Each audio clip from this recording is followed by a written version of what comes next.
शुक्लांबरधरं विष्णुं शशिवर्णं चतुर्भुजं प्रसन्नवदनं ध्यायेत् सर्वविघ्नोपशान्तयेत्।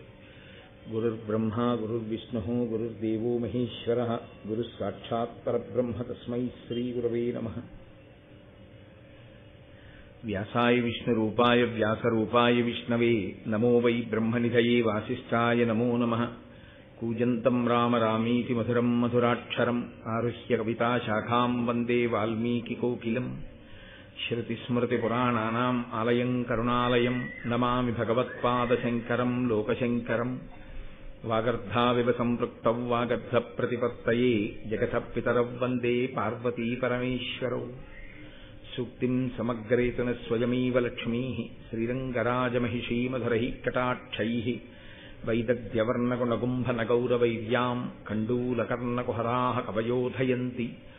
हैमोत्थपुण्ड्रमजहन्मकुटं सुनासं मन्दस्मितं मकरकुण्डलचारुगण्डं बिम्बाधरं बहुलदीर्घकृपाकटाक्षं श्रीवेङ्कटेशमुखमात्मनि सन्निधत्ताम्। कमलकुटी विमलपटी पुस्तकरुद्राक्षशस्तहस्तपुटी कामाक्षी पक्ष्मलाक्षी कलितविपञ्ची विभासि वैरिञ्ची। मनोजवं मरुततुल्यवेगं जितेन्द्रियं बुद्धिमतां वरिष्ठं वातात्मजं वानरयूथमुख्यं श्रीरामदूतं शिरसा नमामि। आपदामपहर्तारं दातारं सर्वसम्पदां लोकाभिरामं श्रीरामं भूयो भूयो नमाम्यहम्। नारायणं नमस्कृत्य नरं चैव नरोत्तमं देवीं सरस्वतीं व्यासं ततो जयमुदीरयेत्। हरिः ओम। परमेश्वर स्वरूपैन सभके नमस्कार।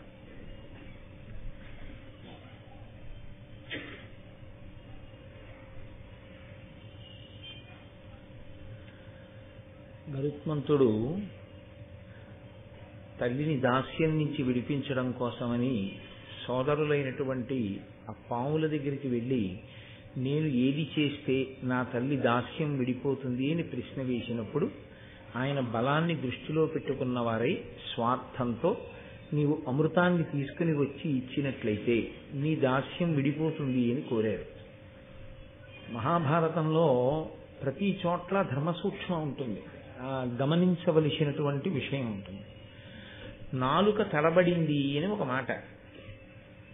భగవంతుని యొక్క అనుగ్రహం ఉంటే నోటి వెంట రావలసిన మాట వస్తుంది. భగవంతుని అనుగ్రహం లేకపోతే ఆ సమయానికి పలకవలసినటువంటి పలుకు విస్మృతిని పొందు. వాళ్ళు మాకు అమృతం తెచ్చి ఇయ్యి అన్నారు. అయిపోయింది ఆయన కర్తవ్యం. నువ్వు మాతో అమృతం తాగించు అని ఉంటే కథ ఇంకోలా ఉంది. వాళ్ళు అమృతం తాగే వరకు కూడా దానికి సంబంధించినటువంటి కర్తవ్యాన్నంతటినీ తలకెత్తుకోవలసినటువంటి పూచి గరుత్మంతుడి మీద ఉండేది.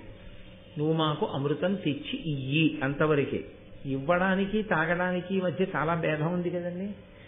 వాళ్ళు దాన్ని త్రాగటానికి, ఆ ఇచ్చిన దాన్ని రక్షించుకోవడానికి మధ్యలో పూచి వాళ్ళ మీదకి వెళ్ళింది. అక్కడే వాళ్ళు నిలబెట్టుకోలేకపోయారు. ఇది ఈశ్వరుడు ముందే సంకల్పం చేసి ఉంచినటువంటి విషయం. అందుకే ఏది అడగండి, మీరు ఏ పూజ చెయ్యండి, చిట్ట చివరికి లఘుగాయత్రి అని ఉంటుంది.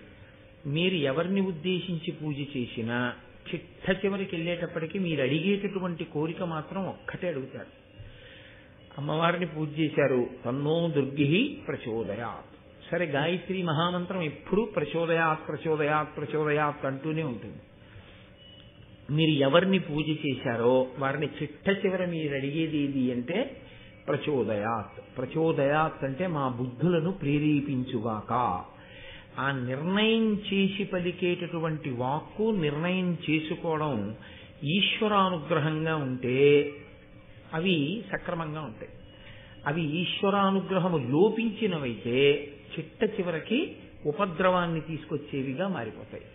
అందుకే నోటి వెంట పలికేటటువంటి వాక్కు బుద్ధి నిర్ణయం చేసి పలికించేటటువంటి వాక్కు అయి ఉంటుంది. కాబట్టి ఆ బుద్ధి నిష్కల్మషంగా, చాలా సాత్వికంగా, ఈశ్వరానుగ్రహంగా ఉండేటట్టుగా నువ్వు నిర్ణయం చెయ్యి, నువ్వు ప్రచోదనం చెయ్యి, నువ్వు ప్రేరేపించు అని 1కి 10 మాటలు మనం పరమేశ్వరుణ్ణి అడుగుతుంటాం. నేను చెయ్యగలను అన్న భావన కన్నా ఈశ్వరుడు మా బుద్ధులను ప్రేరేపించుగాక అని అడగడమే ఎప్పుడూ సమంజసంగా ఉంటుంది.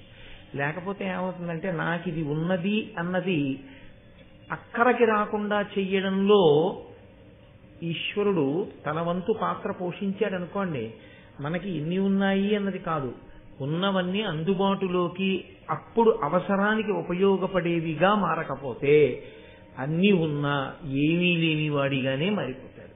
అందుకే అటువంటి స్థితి రాకుండా ఉండాలి అంటే ఎప్పుడూ బుద్ధి ప్రచోదనాన్ని అడుగుతూనే ఉండాలి. సరస్వతీ ప్రార్థన అని పిల్లలతో చేయిస్తారు. ఎందుకు చేయిస్తారంటే సరస్వతీ ప్రార్థన ఇదిగో ఈ బుద్ధి ప్రచోదనానికి చేయిస్తారు. ఆ బుద్ధి ప్రచోదనం అన్నదొక్కటి లేదనుకోండి, చదువు వస్తుందేమో కానీ సంస్కార బలం ఏర్పడదు.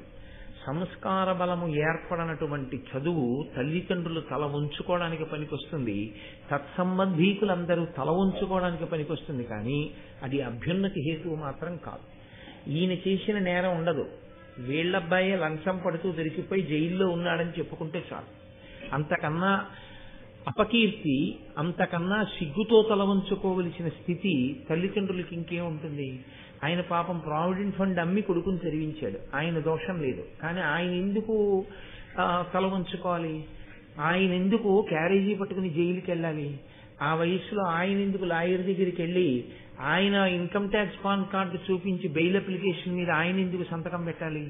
అంటే ఆ కొడుక్కి బుద్ధి లేదు, చదువు ఉంది. బుద్ధి ఉండి ఉంటే ఈయనకి అగచాట్లు వచ్చి ఉండేవి కావు. అందుకే పిల్లలందరితోటి సరస్వతీ ప్రార్థన తప్పకుండా చేయిస్తారు. అమ్మా నువ్వు మా బుద్ధులను ప్రేరేపించదవుగాక, దాని వలన సంస్కార బలం ఏర్పడాలి అని. అది లేకపోవడం ఎంత ప్రమాదాన్ని తెస్తుందో, మాట యందు వచ్చేటటువంటి వైక్లభ్యం జీవితాన్ని ఎంత దూరం తీసుకెడుతుందో భారతం మనకి నిరూపణం చేస్తుంది. అందుకే అనవలసిన మాట అనలేకపోవడమే పొందవలసిన ఫలితాన్ని పొందకుండా పోవడం. కుంభకర్ణుడు ఒకటి అడుగుదామని తపస్సు చేశాడు, ఒకటి అడిగాడు, సరస్వతి అనుగ్రహం లేక ఏమయ్యాడు? 6 నెలలు నిద్రపోవడం, 6 నెలలు తింటుండడం. వాక్కు చాలా ప్రధానమైనది. ఈ వాక్కు పిపీలికాది పర్యంతంలో ఇంకా మిగిలిన ప్రాణులకు లేదు, ఒక్క మనుష్య ప్రాణికే ఉంది. కాబట్టి అంత గొప్ప వరాన్ని పొందినటువంటి మనుష్యుడు ఆ వరాన్ని ఎంత జాగ్రత్తగా ఉపయోగించుకోవాలో, ఎంత జాగ్రత్తగా నిలబెట్టుకోవాలో, దాని వలన ఎలా అభ్యున్నతిని పొందాలో మనకి నిరూపణం చేస్తూ ఉంటుంది మహాభారతం 1కి 10 మార్లు. జిహ్వాగ్రే వర్తతే లక్ష్మి, జిహ్వాగ్రే మిత్రబాంధవాః, జిహ్వాగ్రే బంధనం ప్రాప్తి, జిహ్వాగ్రే మరణం ధ్రువం. నోటి వెంట మాట్లాడే మాటల వలన కొన్ని కోట్ల మంది స్నేహితులు అవుతారు. నోటి వెంట మాట్లాడే మాటల వలన కొన్ని కోట్ల మంది శత్రువులు అవుతారు. నోటి వెంట అనకూడని మాట అంటే బంధనము కలుగుతుంది, నోటి వెంట రాకూడని మాట వస్తే మరణమే వస్తుంది. కాబట్టి అభ్యున్నతికి కానీ పతనానికి కానీ వాక్కు చాలా గొప్ప స్థితిని కల్పించగలదు. అటువంటి వాక్కు మనుష్య ప్రాణికి ఈశ్వరుడు అనుగ్రహంగా కృప చేశాడు. దాన్ని సద్వినియోగం చేసుకోవడం మన చేతుల్లో ఉంటుంది. ఆ సద్వినియోగం చేసుకోవడానికి కావలసినటువంటి బుద్ధి ప్రచోదనానికే ఈశ్వరుణ్ణి ఆరాధన చేస్తూ ఉండాలి తప్పకుండా. కాబట్టి ఇప్పుడు ఆయన తల్లి దగ్గరికి వెళ్లి నమస్కారం చేశాడు. తల్లి ఆశీర్వచనం చేసింది. ఆశీర్వచనం కూడా ప్రేమతో నోటి వెంట వెలువడేటటువంటి వాక్కు. ఆ వాక్కుకి శక్తి ఉంటుంది. నోటి వెంట వచ్చిన మాట ఏది ఉందో దానికి ఒక శక్తి ఉంటుంది. మంగళప్రదమైనటువంటి రోజుని చేయవలసినటువంటి పని చెయ్యడంలో మంగళములు ఆవహించి ఉంటాయి. ఏ పని ఎలా చేయాలి, ఏ పని ఎలా చేయడంలో వచ్చేటటువంటి కించిత్ దోషం కూడా ఎంత దూరాలు పెడతాయి అన్నదాన్ని మహాభారతం పరాకు లేకుండా వివరణ చేస్తూ ఉంటుంది. కాబట్టి ఇప్పుడు ఆయన అన్నాడు, అమ్మా నీకు నమస్కరించాను, నువ్వు నాకు ఆశీర్వచనం చేశావు, నేను వెళ్ళి అమృతాన్ని తీసుకుని వస్తాను. కానీ తల్లి నాకు చాలా ఆకలిగా ఉంది. ఆకలితో ఉన్నవాడికి దృష్టి ఏమి నిలబడుతుంది? పైగా దేవతలతో యుద్ధం చేసేటప్పుడు ఒంటికి ఉండవలసింది బలం. బలం ఉండాలి, మనసుకి జవం ఉండాలి. ఈ రెండూ నిలబడాలి అంటే నీరసం రాకుండా ఉండాలి. నీరసం రాకుండా ఉండాలి అంటే కడుపు నిండా తిని ఉండాలి. నువ్వు అమ్మవి కదూ, అందుకని అన్నం గురించి అడిగితే నిన్ను అడగాలి, అమ్మ నా కడుపు నిండా తినాలనుంది అంటే ఇన్నాళ్ళు ఆయన అలా తిన్నాడా అన్నది అనుమానాస్పదం. కాబట్టి నేను కడుపు నిండా తినాలనుకుంటున్నాను, నాకు ఆహారం ఎక్కడ దొరుకుతుందమ్మా అన్నాడు. అంటే ఆవిడంది ధర్మము అన్న మాటని ఎలా పట్టుకుని ఉంటారో చూడండి భారతంలో. ఫలానా చోట ఫలానాది ఉంది తినేసి అని సంతోషంలో నా కొడుకు అమృతం తెచ్చేస్తాడు, నాకు దాస్యం పోతుంది కదా అని ఏది పడితే అది చెప్పి దాన్ని నువ్వు తినేసేయని ఆవిడ బోధ చేయలేదు. ఆవిడ పరమ ధార్మికమైనటువంటి మాట ఒకటి చెప్పింది. సముద్రంలో బోయలు ఉన్నారు, వారు నిషాదులు, వారు ధర్మమును తప్పి ఉగ్రమైనటువంటి స్థితిలో ఉన్నారు. ఆ ఉగ్రమైన స్థితిలో వారు సముద్ర గర్భంలో ఉంటూ భూమి మీదకి వచ్చి భూమి మీద ధర్మాన్ని పట్టుకున్న వాళ్ళని శనకుతున్నారు. కాబట్టి నీవు సముద్ర గర్భంలో ఉన్నటువంటి ఆ నిషాదుల యొక్క సంఖ్య అపరిమితం, ఇంత అంతా అని చెప్పడానికి వీల్లేదు, అంతమంది ఉన్నారు. ఆ సముద్రంలో ఉన్న వాళ్ళని ఒక క్షణంలో తిని అంటాడు. అంటే ఎంతసేపట్లో తింటాడో అంతమంది, లెక్కలేనంతమంది నిషాదుల్ని ఆయన ఎంతసేపట్లో తినగలడో ఆవిడికి తెలుసు. శాస్త్రంలో ఒక చిత్రమైనటువంటి విషయం, లక్ష్మీ కటాక్షములకు పురుషుడు రెండింటిని కలిగి ఉండాలి అని చెప్తారు ప్రయత్నపూర్వకంగా. నిశ్శబ్దంగా, మనసు స్థిమితంగా, తను ఏం తింటున్నాడో పరాకుతో పరమేశ్వరుణ్ణి స్మరణ చేస్తూ యజ్ఞం దగ్గర కూర్చున్నవాడు ఎలా కూర్చుంటాడో అలా కూర్చొని, అందుకని భోజనం చేసేటప్పుడు చొక్కా బనీని వేసుకోరు, ఎందుకంటే యజ్ఞం చేసేటటువంటి వాడు అలా వేసుకోరుగా. మౌనంగా, మౌనంగా అంటే నీకేం కావాలంటే అడగడం మానేసిని కాదు నా ఉద్దేశ్యం, దానికి సంబంధించినవి మాత్రం మాట్లాడుతూ త్వరగా భోజనం చెయ్యాలి. స్నానం చేసేటప్పుడు చాలా నిదానంగా, నెమ్మదిగా, పరాకుగా చక్కగా స్నానం చెయ్యాలి. పురుషుడిని లక్ష్మి అనుగ్రహించడానికి ఈ రెండు ప్రధాన కారణాలుగా చెప్తారు. అవి శౌచమునందు ఈ రెండు పాటిస్తూ ఉండాలి అని. కాబట్టి ఆవిడ క్షణమునందు తిను. ఆహారమునందు ఉండేటటువంటి లక్షణం ఏమిటంటే లౌల్యము అని ఒకటి ఉంటుంది. లౌల్యము అంటే అనుభవిస్తూ తినుట. ఒక లడ్డూ ఇచ్చారనుకోండి, చాలా బాగుందండి అని ఆయన 2 ముక్కలు చేసుకుని చక్కగా తినేస్తాడు ఒక ఆయన ఇంత ముక్క విరుచుకొని నోట్లో వేసుకుని గంట సేపు చప్పరిస్తూ తింటూ ఉంటాడేం, పళ్ళు లేక కాదు, అది ఆస్వాదన అంటారు. అంటే ఈ పదార్థం అయిపోతుందేమో, అందుకని దాన్ని అదే పనిగా అలా ఆస్వాదిస్తూ ఉండుట, అది లౌల్యమునకు గుర్తు. అందుకని ఆ లౌల్యముతో ఉండకు. నువ్వు ఏమని చెప్పావు, దేహమునకు శరీరమునకు బలం కావాలి, శరీర బలము కొరకు తిను, ధార్మిక ప్రయోజన సిద్ధి కొరకు కావలసింది తిను, లౌల్యము కొరకు ఎప్పుడూ తినకు. ఏదైనా తినేటప్పుడు ఆ నియమంతో ఉండమని చెప్తుంది శాస్త్రం. అందుకే మహాత్ములైన వారు భోజనం చేస్తుంటే ఒకవేళ ఉప్పు వేయలేదనుకోండి, బాగుందా అని అడగనే కూడదు, అసలు వడ్డించి బాగుంది అని ఆయన అనకూడదు. ఒకవేళ ఉప్పు వేయలేదనుకోండి, ధర్మశాస్త్రంలో అయితే ఏమిటంటే భర్త తిన్నాక భార్య తింటుంది అని. ఈయన చేసేసి చేతులు కడుక్కున్న తర్వాత పప్పులో ఉప్పు ఇంకొంచెం వేయాలేమో ఒకసారి చూసుకో అంటాడు. నీ మొహం పప్పులో ఉప్పు వేయలేదని ఏమి అండవు. ఆయన ఉత్తరాపోసనం పట్టి లేచిపోయిన తర్వాత పప్పులో ఉప్పు వేయాలేమో ఒకసారి చూడు అంటాడు. ఆ తర్వాత ఆవిడ నోట్లో వేసుకుని ఆవిడ బాధపడితే పడుతుంది, మంచి సంస్కారవంతురాలు అయితే, లేకపోతే అమ్మాయి అనుకోకుండా మంచి శిక్షపడింది అని సంతోషించవచ్చు, రెండూ ఉంటాయి ఎక్కడైనా. కాబట్టి అప్పుడు ఆవిడ ఇంకొంచెం ఉప్పు వేసుకోవడం ఏదో చేసుకుంటుంది తప్పించి, అసలు ఆహారమును తీసుకునేటప్పుడు రుచి యందు లౌల్యం ఉండకూడదు. అలాగని రుచి లేని తిండి తిను అని గృహస్థి శాస్త్రం చెప్పదు. చక్కగా వండించుకు తినచ్చు, దాంట్లో దోషమేం లేదు. కానీ దాని యందు లౌల్యముతో ఇంకా అదే పనిగా ఆ ప్రీతి కొరకు మమ్మల్ని చిన్నప్పుడు అన్నం తింటుంటే అలా కడంట కడాకు భోజనం చేయకూడదు అంటుండేవారు. కడంట కడాకు అంటే ఏదో పప్పు పాలకూర పప్పు వేసారనుకోండి, పాలకూర పప్పు బాగుందని అదే పనిగా ఇంకో మాట పాలకూర పప్పు, ఇంకో మాట పాలకూర పప్పు అంటే తప్పు, అలా తినకూడదు. అది కడంట కడాకు తినకూడదు. నీకు అన్ని పదార్థాలు ఎందుకు వేశారు విస్తట్లో, అన్నీ తినాలి. అంతేకాని ఏదో ఒకదాని యందు లౌల్యముతో ఉండకూడదు, అది మంచిది కాదు, జీవితంలో అలా ఉండకూడదు అనేవారు. కడంట కడాకు తినకు, దాన్ని మహాభారతం సూక్తులను వివరణం. మనకి అద్భుతమైనటువంటి ఉపాఖ్యానములుగా చూపిస్తూ ఉంటుంది. కాబట్టి క్షణకాలమునందు తినేసి బయలుదేరు. కానీ ఒక్కటి జ్ఞాపకం పెట్టుకో, అందులో బ్రాహ్మణుడు ఉండవచ్చు. ఎంతమంది చెడ్డవాళ్ల మధ్యలోనైనా బ్రాహ్మణుడు ఉండవచ్చు. బ్రాహ్మణుడు అనగా ఎవరు అని మీరు నన్ను అడగవలసి వచ్చింది అనుకోండి. ఎందుకంటే అంత పెద్దపీట వేస్తుంది శాస్త్రం అంటే, నేను మీతో మనవి చేసింది అదే. మొన్న చెడిపోయినా బ్రాహ్మణుడు గురించే చెప్తుంది, గొప్పగా ఉన్నా బ్రాహ్మణుడు గురించే చెప్తాయి పురాణాలు. ఎందుకనంటే అన్నీ బాగుండి మెదడు బాగుండకపోతే ఏమిటి ఉపయోగం? బ్రాహ్మణుడు తాను శాస్త్రాధ్యయనం చేసి 10 మందికి మార్గం చెప్పాలి. అటువంటి వాడు పాడైతే ఆయన కథే చెప్తుంది. అటువంటి వాడు మంచివాడిగా ఉంటే ఆయన గురించి చెప్తుంది. అది బాగుంటే మిగిలిన అన్నీ బాగుంటాయి. కాబట్టి ఇప్పుడు ఆవిడంది అందులో ఎక్కడో ఒక బ్రాహ్మణుడు ఉండవచ్చు. నువ్వు బ్రాహ్మణుణ్ణి కూడా మింగేశావని ఏమిటో తెలుసా గుర్తు? ఈ గాలమని వేస్తారు చేపల్ని పట్టడానికి. గాలమునకు పైన వానపాము ముక్కను ఒక దాన్ని తొడుగుతారు, దాన్ని ఎర్ర అంటారు. దాని మధ్యలో ఖాళీ ఉంటుంది కదండి వానపాముకి, అందులో దాన్ని ముక్కలు కోసి ఆ ముక్క ఏం చేస్తారంటే ఇలా ఉంటుంది ఆ సూది కుక్కెంలాగా, దానికి ఎక్కిస్తారు.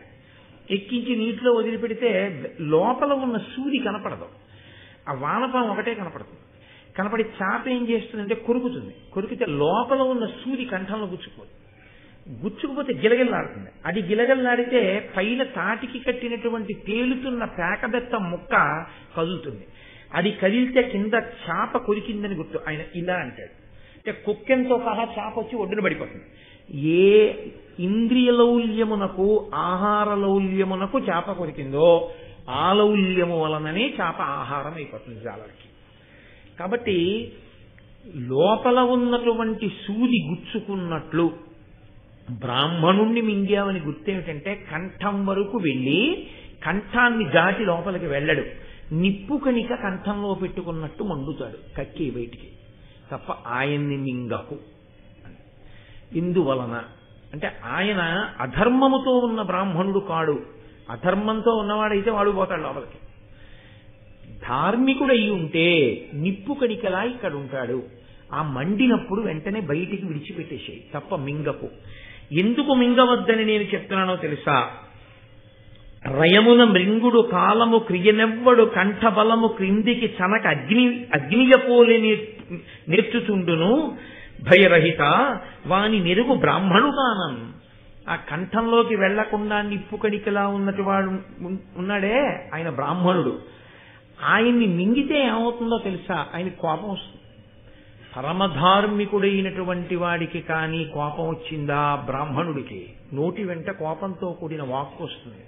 వస్తే కోపితుండైన విప్రుండు ఘోర శస్త్రమగు మహావిషమగు అగ్నియగు అతండ అర్చితుండైన జనులకు అభిమతార్థ సిద్ధి కరుడగు గురుడగు చేయు ప్రీతి. బ్రాహ్మణుడు పరమధార్మికుడైనటువంటి వాడు, శాస్త్రాన్ని చదువుకుని ధార్మికమైన జీవితాన్ని గడుపుతున్న వాడికి కోపం వస్తే ఆయనే శస్త్రమైపోతాడు.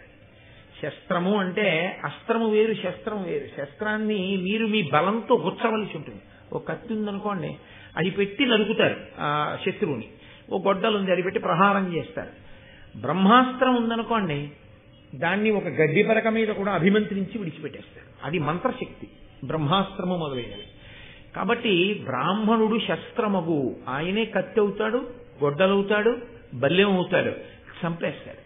కాబట్టి కోపం వచ్చిన బ్రాహ్మణుడు శస్త్రమగు మహావిషమగు, ఆయనే లోపలికి వెళ్ళి బ్రాహ్మణుణ్ణి తినేసిన పాపం కట్టి కుడిపి విషమైపోయి చంపేస్తాడు. కాబట్టి తినకు.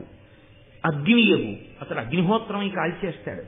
అతండ అర్చితుండైన జనులకు అభిమతార్థ సిద్ధికరుడవు. అంతటి ఉత్తముడైన బ్రాహ్మణుణ్ణి కాని అర్చన చేస్తే, గౌరవిస్తే సంతోషిస్తాడు. ఆ సంతోషం ఏం చేస్తుందంటే నీ కోరికని తీర్చేస్తుంది, నీకు ఈశ్వరానుగ్రహాన్ని తీసుకొచ్చేస్తుంది. అందుకే శాస్త్రంలో చాలా గొప్ప విషయం ఒకటి ఉందండి. చాలా గొప్ప అదృష్టం వరించింది అని గుర్తు ఏమిటంటే, భగవంతుణ్ణి త్రికరణ శుద్ధిగా నమ్ముకున్నటువంటి ఒక భాగవతోత్తముడు ఏదో ఒక అవసరానికి మిమ్మల్ని యాచిస్తాడు. ఏదో ఒక అవసరం పడుతుంది. ఆ అవసరానికి మీ దగ్గరికి రావడం, మీ ఇంట్లో నించోవడం, కూర్చోవడం, గుక్కె నీళ్లు తాగడం ఏదో చేస్తాడు. ఆయనకి చేసిన సేవ మీరు కొన్ని కోట్ల యజ్ఞములు చేసిన ఫలితం కన్నా ఎక్కువగా ఉంటుంది. అందుకే పూర్వం ఏం చేసేవారంటే ప్రయత్నపూర్వకంగా ఇంట్లోకి వచ్చినా రాకపోయినా అరుగులు కట్టి విడిచిపెట్టేశారనుకోండి వీధిలో, ఆయన అలా వెళ్ళిపోతూ ఏ దేవాలయానికో వెళుతూ ఉంటాడు. కొద్దిగా బడలికలా అనిపిస్తుంది. ఆ పైన ఉత్తరీయం తీసుకుని అరుగు దులుపుకుని కాసేపు కూర్చుంటాడు. కూర్చున్నవాడు ఏం చేస్తాడు? ఉత్తినే కూర్చోడు. ఆయన అరుగు మీద కూర్చుని కాసేపు తను చదువుకున్న కాశీఖండంలోంచో, మహాభారతంలోంచో, రామాయణంలోంచో ఏదో జ్ఞాపకం తెచ్చుకుని కాసేపు స్మరణ చేస్తాడు. అటువంటి పరమధార్మికుడైనటువంటి వ్యక్తి ఎక్కడున్నాడో అతనితో ఈశ్వరుడు నడుస్తూ ఉంటాడు. ఆయన కూర్చున్నాడు కాబట్టి ఆయన కూర్చుంటాడు. అమ్మయ్యా, మహానుభావులు ఎవరు కట్టారో కానీ అరుగు కాస్త ఉపశాంతి కలిగిందని ఓసారి వేసేసి ఉన్న తలుపుల వంక చూసి ఈ యజమానికి అభ్యున్నతి కలుగుగాక అనుకుని వెళ్ళిపోతాడు. అది మీకు తెలియదు. అలా ఒక ఆయన వచ్చాడని, కూర్చున్నాడని, లేచాడని, వెళ్ళిపోయాడని తెలియదు. కానీ అది అభ్యున్నతి కారకం. అందుకే పూర్వం ఇంటి నిర్మాణం చేస్తే అరుగులు కట్టేవారు. అరుగులన్నిటిలో నుయ్యే అరుగు మేలు, పండితులు కూర్చుండు మా అరుగు మేలు అని చిన్నతనంలో మాకేవో పద్యాలు అవి ఉంటుండేవి. అందుకని ఆ అరుగుల మీదకి వచ్చి మళ్ళీ అక్కర్లేని వాళ్ళందరూ కూర్చోకూడదు దాని మీద. భగవత్ సంబంధమైనటువంటి వాళ్ళు వచ్చి కూర్చుంటుంటే వాళ్ళక్కడ భగవత్ సంబంధమైన విషయాన్ని చర్చ చేస్తారు. కాబట్టి పరమ ధార్మికుడు, ఈశ్వరుణ్ణి నమ్ముకున్నవాడు విశ్రాంతి పొందడానికి నీ ద్రవ్యము, ఇల్లు ఉపయోగపడ్డాయి కాబట్టి దాని వలన నీకు అభ్యున్నతి కలుగుతుంది. కాబట్టి ఆయన సిద్ధికరుడవు, గురుడవు చేయు ప్రీతి. ఆయన గురువై నీకు ఎంత ప్రీతి కలగాలో, నీకు ఎంత గొప్ప అభ్యున్నతి కలగాలో అంత అభ్యున్నతికి కావలసినటువంటి మార్గాన్ని నీకు ఆయన అందజేస్తాడు. కాబట్టి బ్రాహ్మణుడి జోలికి వెళ్ళవద్దు. సరే అమ్మా, నువ్వు చెప్పిన మాట నేను దృష్టిలో పెట్టుకుంటాను, తప్పకుండా అలాగే చేస్తాను అన్నాడు. వెంటనే బయలుదేరి ఆయన సముద్ర గర్భం దగ్గరికి వెళ్ళాడు. ఆ నిషాదులందరినీ కూడా తన యొక్క ఆ నోటి చంపుటములతో పట్టుకుని ఒక్కసారి లోపలికి మింగేశాడు. అందులో ఒక బ్రాహ్మణుడు ఉన్నాడు. తల్లి పరాకుగా చెప్పడం ఎంత మంచిదైందో చూడండి. ఆయన నిప్పు కణిక అడ్డుపడ్డట్టుగా అడ్డుపడ్డాడు. వెంటనే గరుత్మంతుడు గుర్తించి ఆ చంపుటములను తెరిచి అలా పైకెత్తి పట్టుకుంటే వీళ్ళు లోపలికి జారిపోతున్నారు నిషాదులు. ఆయన ఒక్కడే ఆ కంఠబిల్లం దగ్గర నిలబడిపోయాడు. ఆయన అన్నాడు, మీరు లోపలికి వెళ్ళనవసరం లేదు, నేను మింగడం లేదు మిమ్మల్ని, కాబట్టి మీరు బయటికి వచ్చేసేయండి అన్నాడు. అంటే లోపల నుంచి బ్రాహ్మణుడు మాట్లాడాడు. ఆయన బ్రాహ్మణుడు అనడానికి గుర్తది, దయ ఉన్నవాడు, ధర్మమున్నవాడు అనడానికి గుర్తది. మహాభారతం ఎంత అద్భుతంగా మాట్లాడుతుందండి. సాధారణంగా లోకంలో ఉండేటటువంటి లక్షణం ఏంటంటే భార్యని ఎప్పటి వరకు పట్టుకుంటాడు పురుషుడు అంటే తనకి ప్రాణ సంకటం వచ్చే వరకు. దీనికి శాస్త్రం చెప్తుంటారు, భార్య తను పిల్లలు నదిలో కొట్టుకుపోతున్నారు అనుకోండి, భార్యని పిల్లల్ని కూడా పట్టుకుంటాడు. తర్వాత ఇక పట్టుకోలేకపోతున్నాడు అనుకోండి ఈతలో, పిల్లల్ని విడిచిపెడతాడు. ఎందుకంటే ఈమె ఉంటే పిల్లలు కలుగుతారు తర్వాత, కాబట్టి వీళ్ళని విడిచిపెడతాడు, భార్యని పట్టుకుంటాడు. ఇక తాను నిలబడమా భార్యని రక్షించుకోవడమా అన్న పరిస్థితి వచ్చిందనుకోండి, భార్యని కూడా వదిలిపెట్టేస్తాడు. కానీ ఒకసారి చెయ్యి పట్టుకున్న తర్వాత నా ధర్మం ఏమిటి, ఆవిడ్ని రక్షించడం, నన్ను నమ్ముకుని అనువర్తించింది, ఆవిడ్ని కూడా రక్షించుకుని బ్రతుకుతాను తప్ప, లేకపోతే అలా నేను ఒక్కడనే బతికేద్దాం అనుకునేటటువంటి స్థితిలో లేను అన్నవాడెవరో వాడు పరమధార్మికుడు. కాబట్టి ఇప్పుడు ఆయన అన్నాడు, ఆ బ్రాహ్మణుడు లోపల నుంచి బయటికి వచ్చేయచ్చు మీరు అని గరుత్మంతుడంటే, విప్రుడనున్నవాడ అపవిత్ర నిషాది మదీయ భార్య కీర్తిప్రియ దీని వెట్టి చనుదించుట ధర్మువే నాకు, నావుడున్ విప్రుల పొందియున్న అపవిత్రులు పూజ్యులు కారే, కావునన్ విప్రకులుండా వెల్వడము వేగమ నీవును నినిషాదియున్. ఆయన అన్నాడు, నేను బ్రాహ్మణుణ్ణి లోపలున్నాను, నువ్వు నన్ను పైకి రమ్మని అడుగుతున్నావు, నేను వచ్చేస్తాను, కానీ నేను పైకి రాను, నీతో ఒక విషయం చెప్పాలి అని అనుకుంటున్నాను. నా భార్యగా ఒక బోయవనిత ఉంది నాతో, అంటే ఒక బోయవనితని భార్యని చేసుకున్నాడు ఆయన. అది అధర్మమా అంటే నేను మీతో మనవి చేశాను, కొన్ని కొన్ని ప్రత్యేక కారణముల యందు బ్రాహ్మణుడు 4 వర్ణముల వారిని వివాహం చేసుకుంటాడు అని చెప్పాను. కాబట్టి ఈమెని వివాహం చేసుకోవడం ఆయనకి దోషం కాదు. కాబట్టి ఇప్పుడు ఆ బోయవనిత నాతో పాటు భార్యగా ఉంది, ఆమెని విడిచి నేను ఒక్కడిని పైకొచ్చి ఇచ్చా, నన్ను ఒక్కడనే రమ్మంటావా, నా భార్యతో రమ్మంటావా అంటూ కీర్తిప్రియ యశస్సు కోరుకునేవాడా ఆలోచించి చెప్పు. ఆయన అన్నాడు, బోయలు అపవిత్రంగా ఉన్నారు, అధార్మికంగా ఉన్నారని కదా నేను మింగేశాను వాళ్ళని, లేకపోతే వాళ్ళ జోలికి కూడా వెళ్ళమనదు వినత. అపవిత్రులైన పవిత్రులైన వారితో కలిసి ఉన్నవారు ఎప్పటికో అప్పటికి పవిత్రులై తీరుతారు. అది శాస్త్రంలో ఉండే రహస్యం. ఉత్తర క్షణం పోయేవి కొన్ని ఉంటాయి, మెల్లమెల్లగా పోయేవి కొన్ని ఉంటాయి. ఎందుచేత అంటే మీరు ఒక కట్టెని తీసుకెళ్లి పొయ్యిలో పెట్టారనుకోండి, కట్టె చివరి భాగం కాలిపోతూ ఉంటుంది. ఇప్పుడు ఆ కట్టెకి ఒక మొలుసు ఉందనుకోండి, పైకి ఇలా లేచి ఒక చిన్న పేడు లాంటిది, అది కాలిపోతుంది. ఓ చిన్న ఎండిపోయిన ఆకు ఒకటి ఉండిపోయింది, అది కాలిపోతుంది. కట్టెలో నీరుంది, అది ఎప్పుడు పోతుంది? కట్టె ఆ చివర కాలుతుంటే నీరు వెనక్కి వస్తుంది, ఇంకా మంట ముందుకు వస్తే ఇంకా వెనక్కి వస్తుంది, ఇంకా ముందుకు వస్తే ఇంకా వెనక్కి వస్తుంది, ఇంకా ముందుకు వస్తే ఇంకా వెనక్కి వస్తుంది. ఇప్పుడంటే కట్టెల పొయ్యలు లేవు, కట్టెల పొయ్యలు ఉన్న చోట మీకు కనపడుతుంది. ఆఖరణ ఏమవుతుందంటే మంట దగ్గరికి వచ్చేస్తుంటే కట్టె చివరి భాగంలోంచి నీరు బుడగల బుడగలతోటి చుక్కలు చుక్కలు చుక్కలు చుక్కల కింద బయటికి వస్తుంది. ఆఖరికి కట్టెకి ఉన్నటువంటి అగ్నిహోత్రానికి అది ఉడికిపోయి ఆవిరైపోతుంది. కట్టె కాలిపోతుంది, నీరు ఆవిరైపోతుంది. కట్టెని ఆశ్రయించి ఉన్న నీరు మాత్రం రక్షింపబడడం అన్నది మాత్రం ఉండదు, అది కూడా వెళ్ళిపోవలసిందే.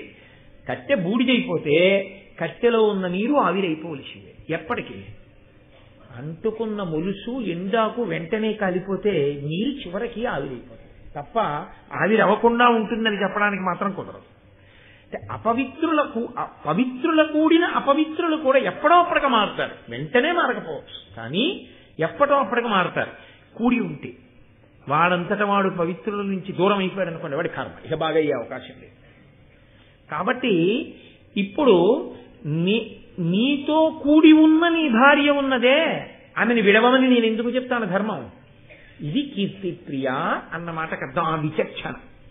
కాబట్టి నీవు నీ భార్యతో బయటికి వచ్చేయి. తన భార్యతో కలిసి బ్రాహ్మణుడు బయటపడిపోయాడు. అంటే పైకి చెప్పడానికి ఆయన ఆహారం తిన్నట్టుగా ఉంటుంది, కానీ లోపల ఇంత ధర్మస్వరూపాన్ని ఆవిష్కరిస్తుంది. ఇప్పుడు ఆయన బయటికి వచ్చి ఆ బయటికి వచ్చిన బ్రాహ్మణుడు పరమ సంతోషాన్ని పొందాడు. ఏం చెప్పింది ఆవిడ? సంతోషాన్ని బ్రాహ్మణుడు పొందడమే నీ కార్యము నడవడానికి హేతు అవుతుంది. కాబట్టి ఇప్పుడు కార్యం నడిచిపోతుందని గుర్తా కాదా?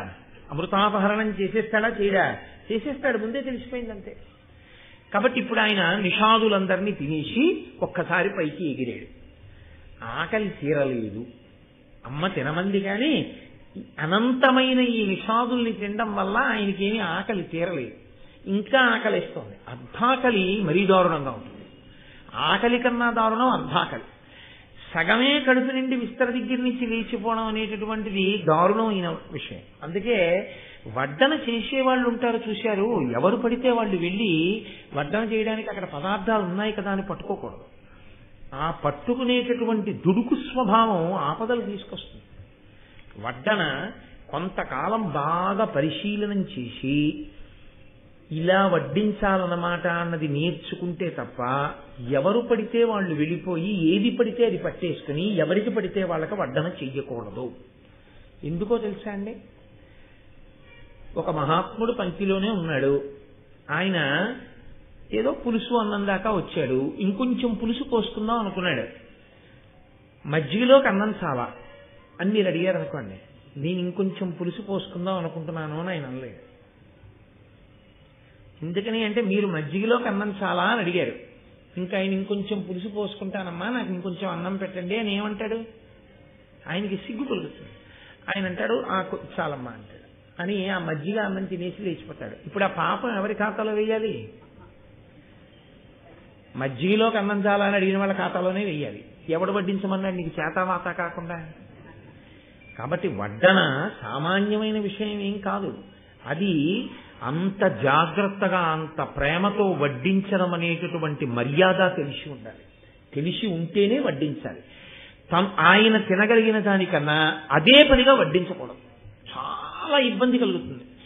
భోజనం చేసేవాడికి కలుపుకున్నది తినడం మీద అవకాశం ఇవ్వాలి. కానీ ఇంకా బతుకంతా పప్పు దగ్గర నుంచి మజ్జిగ వరకు చెయ్యడ్డు పెట్టి అమ్మ వద్దండి వద్దండి వద్దండి అండంతోనే సరిపోతే ఇంకా తినేది. ఇప్పుడు అందులో చేతుల విషయంలో వచ్చేటటువంటి లక్షణం ఏమిటో తెలుసా అండి? ఈ చెయ్యో పనిచేసి ఈ చెయ్యో పని చేయదు. తిరిగితే రెండు ఇలా తిరగాలి. ఇది ముందుకు తిరుగుతూ దీన్ని వెనక్కి తిరగమనండి. ఇప్పుడేం చేయకండి, ప్రయోగం తిరగదు. మీరు ఈ చెయ్యి ఇలా ఇలా అంటుంటే ఇది కలిపి ఇలా ముద్దెట్టదు, ఊరుకుంటుంది. మీరు అదే పనిగా ఆయనకి వడ్డించడానికి వెళ్ళిపోతున్నారు అనుకోండి, ఆయన ఇలా అండంతో ఆయన బతుకు సరిపోతుంది. పక్కవాడు మజ్జిగలోకి వస్తాడు, ఆయన ఏం చేయాలి? పప్పులో అన్ని నంచుకుని మజ్జిగ వసుకోవాలి. ఎవరికి వెయ్యాలి ఈ పాపం? ఇప్పుడు అతి ప్రేమతో అనేక మార్లు వడ్డనకు వచ్చిన వాళ్ళ ఖాతాలోనే వేయవలసి ఉంటుంది. కాబట్టి ప్రతి విషయం ధార్మికంగా ఆలోచించవలసి ఉంటుంది తప్ప ఏదో చేశామంటే చేశామని చేయడానికి చేయకూడదు. శాస్త్రంలో పనులు పరాకుతో చేయవలసి ఉంటుంది. నువ్వు అన్నీ అలాగే చెప్తావయా వడ్డన దగ్గర నుంచి శాస్త్రం అంటావా అనుకోకండి, నేను ఉన్నమాట చెప్తున్నానంతే. కాబట్టి ఆయనకి కడుపు నిండలేదు. అమ్మ చెప్పింది తినమని, తినేశాడు. మళ్ళీ అమ్మ దగ్గరికి వెళ్ళిపోవడం ఎందుకు? నాన్నగారిని అడుగుదాం ఈసారి. అందుకని చెప్పి ఈయన ఆ దగ్గరలోనే ఉన్నటువంటి కశ్యప ప్రజాపతి దగ్గరికి వెళ్ళాడు. వెళ్ళి కశ్యప ప్రజాపతిని అడిగాడు, అయ్యా నాకు ఆకలి వేస్తోంది, అమృతాపహరణానికి వెడుతున్నాను, అమ్మని దాస్యం నుంచి విడిపించాలి అని. కాబట్టి నాకు ఆకలి తీరలేదు, కాబట్టి నేను తినడానికి ఇంకా పదార్థం ఎక్కడుంటుందో, ఏది నేను తినచ్చో నాకు చెప్పండి. అంత అమాయకంగా అడగాలంటే అంత శక్తి ఉన్నవాడు అలా ఎగిరి తినేద్దాంలే అనుకున్న తినేయకూడదు ఏంటి? కాదు. ఒక ప్రధాన కార్యం మీద వెళ్ళేటప్పుడు ఎటువంటి పదార్థాన్ని తిని వెళ్లాలో అటువంటి పదార్థాన్ని పెద్దల దగ్గర తెలుసుకుని తిని వెళ్ళడం చాలా చాలా మంచిది. మీ కార్యం జరగడం మీరు తినే ఆహారం మీద ఉంటుంది.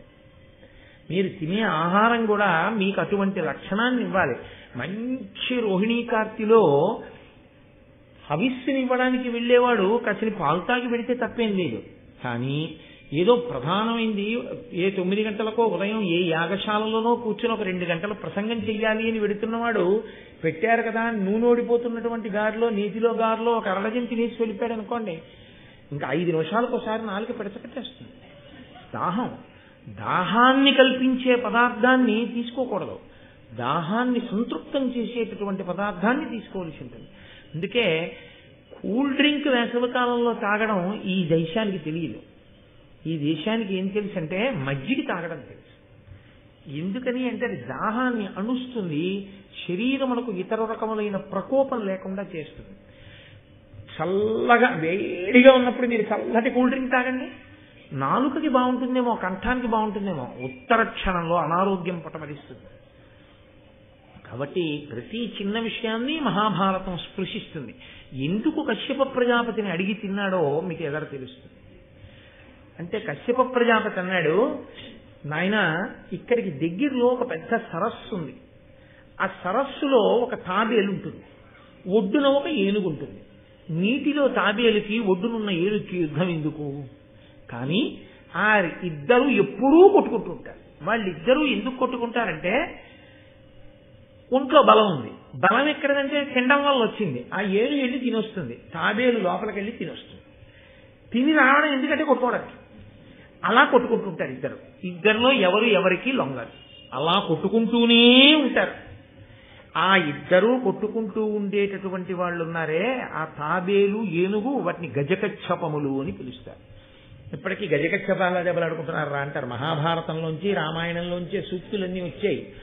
అందుకని ఆ గజకచ్చపాలు రెండు దెబ్బలాడుకుంటాయి. అవి ఎవరో నీకు తెలుసా? విభావసుడు, సుప్రతీకుడు అని అన్నదమ్ములు ఉండేవారు. అందులో విభావసుడు అన్నగారు తల్లిదండ్రుల దగ్గర నుంచి వచ్చినటువంటి పిత్రార్జితం ఉంది ఆస్తి, దాన్ని పెద్దన్నగారు కాబట్టి ఆయన తన దగ్గర ఉంచుకుని తమ్ముడిని జాగ్రత్తగా చూస్తున్నాడు. ఒకానొకప్పుడు తమ్ముడికి ఎందుకో కోరిక పుట్టింది, ఎవరికి వాళ్ళం విడిపోయి ఎవరి ఆస్తి వాళ్ళు పనిచేసుకుంటే గొడవ వదిలిపోదు, ఈయన సంపాదించింది ఉన్నా లేకపోయినా తండ్రి గారి ఆస్తి పంచిచ్చేయమన్నాడు. ఇప్పుడు సుప్రతీకుడు విభావసుడి దగ్గరికి వెళ్ళాడు. మన తండ్రి తాతలు సముపార్జించిన ఆస్తి ఏది ఉందో దాన్ని ధార్మికంగా 2 భాగాలు వేసేసేయి, వేసేసి ఇచ్చేస్తే మనం ఇద్దరం అనుభవిద్దాం అన్నాడు. దానికి విభావసుడు అంగీకరించలేదు. వాటాలు వేసుకోవడం ఏమిటి, పంచుకోవడం ఏమిటి, విడగొట్టుకోవడం ఏమిటిరా, అలా ఏం అక్కర్లేదు, ఇప్పుడు నీకు వచ్చిన ఉపద్రవం ఏమిటి, కలిసి ఉందాం అన్నాడు అన్నగారు. తమ్ముడికి కోపం వచ్చింది.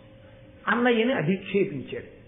అన్నగారికి కోపం వచ్చి, నువ్వు చాలా మదోన్మత్తుడవై మాట్లాడుతున్నావు కాబట్టి నీవు ఏనుగైపోదువుగాక అని శపించాడు. తమ్ముడికి కోపం వచ్చి, నేను పంచిమ్మంటే ఇవ్వలేదు కాబట్టి నువ్వు తాబేలు అయిపోదువుగాక అని ఈమె శపించాడు. ఇద్దరు శపించుకున్నారు. ఇద్దరి శాపవాక్కులకి ఇద్దరు గజకచ్చపములయ్యారు.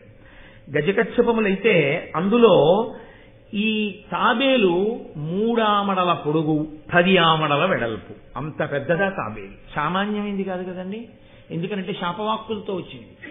ఏనుగు 6 ఆమడల పొడుగు 12 ఆమడల వెడల్పు, అంత పెద్ద పెద్ద ప్రాణులు రెండు. ఇవి రెండు దెబ్బలాడుకుంటూ ఉంటాయి. వాటి గొడవ ఎప్పుడో అప్పుడు తీరిపోవాలిగా. అందుకు నేను చేస్తానంటే కొట్టుకుంటున్నాయి, చచ్చిపోవు. కాబట్టి పరిష్కారం లేని ఈ సమస్యకి పరిష్కారం నువ్వు చేసి నువ్వు వెళ్ళి తినేవాళ్ళు ఇద్దరు గొడవ అంటే ఆయన నాడు చాలా సంతోషం నాన్నగారు, నేను తినేస్తాను. ఇప్పుడు ఆయన వెళ్ళాడు వాటిని తినేయడానికి. అది పెద్ద విషయం ఏం కాదు, ఇంకా గరుత్మంతుడికి తినేస్తాడు. కానీ కశ్యప ప్రజాపతి ఎందుకు చెప్పినట్టు ఈ విషయాన్ని, దీన్ని మీరు చాలా జాగ్రత్తగా గుర్తుపెట్టుకోవాల్సింది. ఎందుకు ఎడుతున్నాడు గరుత్మంతుడు? అమృతాపహరణానికి వెళ్తున్నాడు. అమృతాపహరణం ఎందుకు చేస్తున్నాడు? అన్నల కోసం చేస్తున్నాడు. అన్నలు ఎందుకు అడిగారు అమృతాన్ని? గరుత్మంతుడికి దాస్యం పోవాలంటే అమృతం తెమ్మన్నారు. అమృతం ఎందుకు వాళ్ళకి అంటే, గరుత్మంతుడు దొరికాడు కాబట్టి తేరగా అమృతం తాగేసి బతికేద్దాం. ఇందులో ఒక విషయం ఒకటి ఉంది అని మీరు గుర్తించవలసి ఉంటుంది. ఎప్పుడైనా కలిసి ఉన్న వాళ్ళు విడిపోవడం అన్న మాట తెచ్చుకోకూడదు. కలిసి ఉన్న వాళ్ళు విడిపోదామన్న మాట మీద విడిపోవలసి వస్తే అత్యంత మర్యాదతో అత్యంత ప్రేమతో విడిపోవడం అన్నది జరిగిందనుకోండి, ఇద్దరూ వృద్ధిలోకి వస్తారు. అలా కాకుండా పోరుబాట వలన విడిపోయారనుకోండి, ఇద్దరూ వృద్ధిలోకి రారు.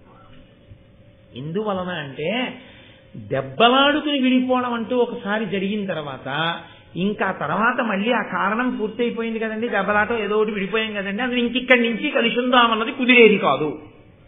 ఆ తర్వాత కూడా గట్టి పొడుపులే ఉంటాయి.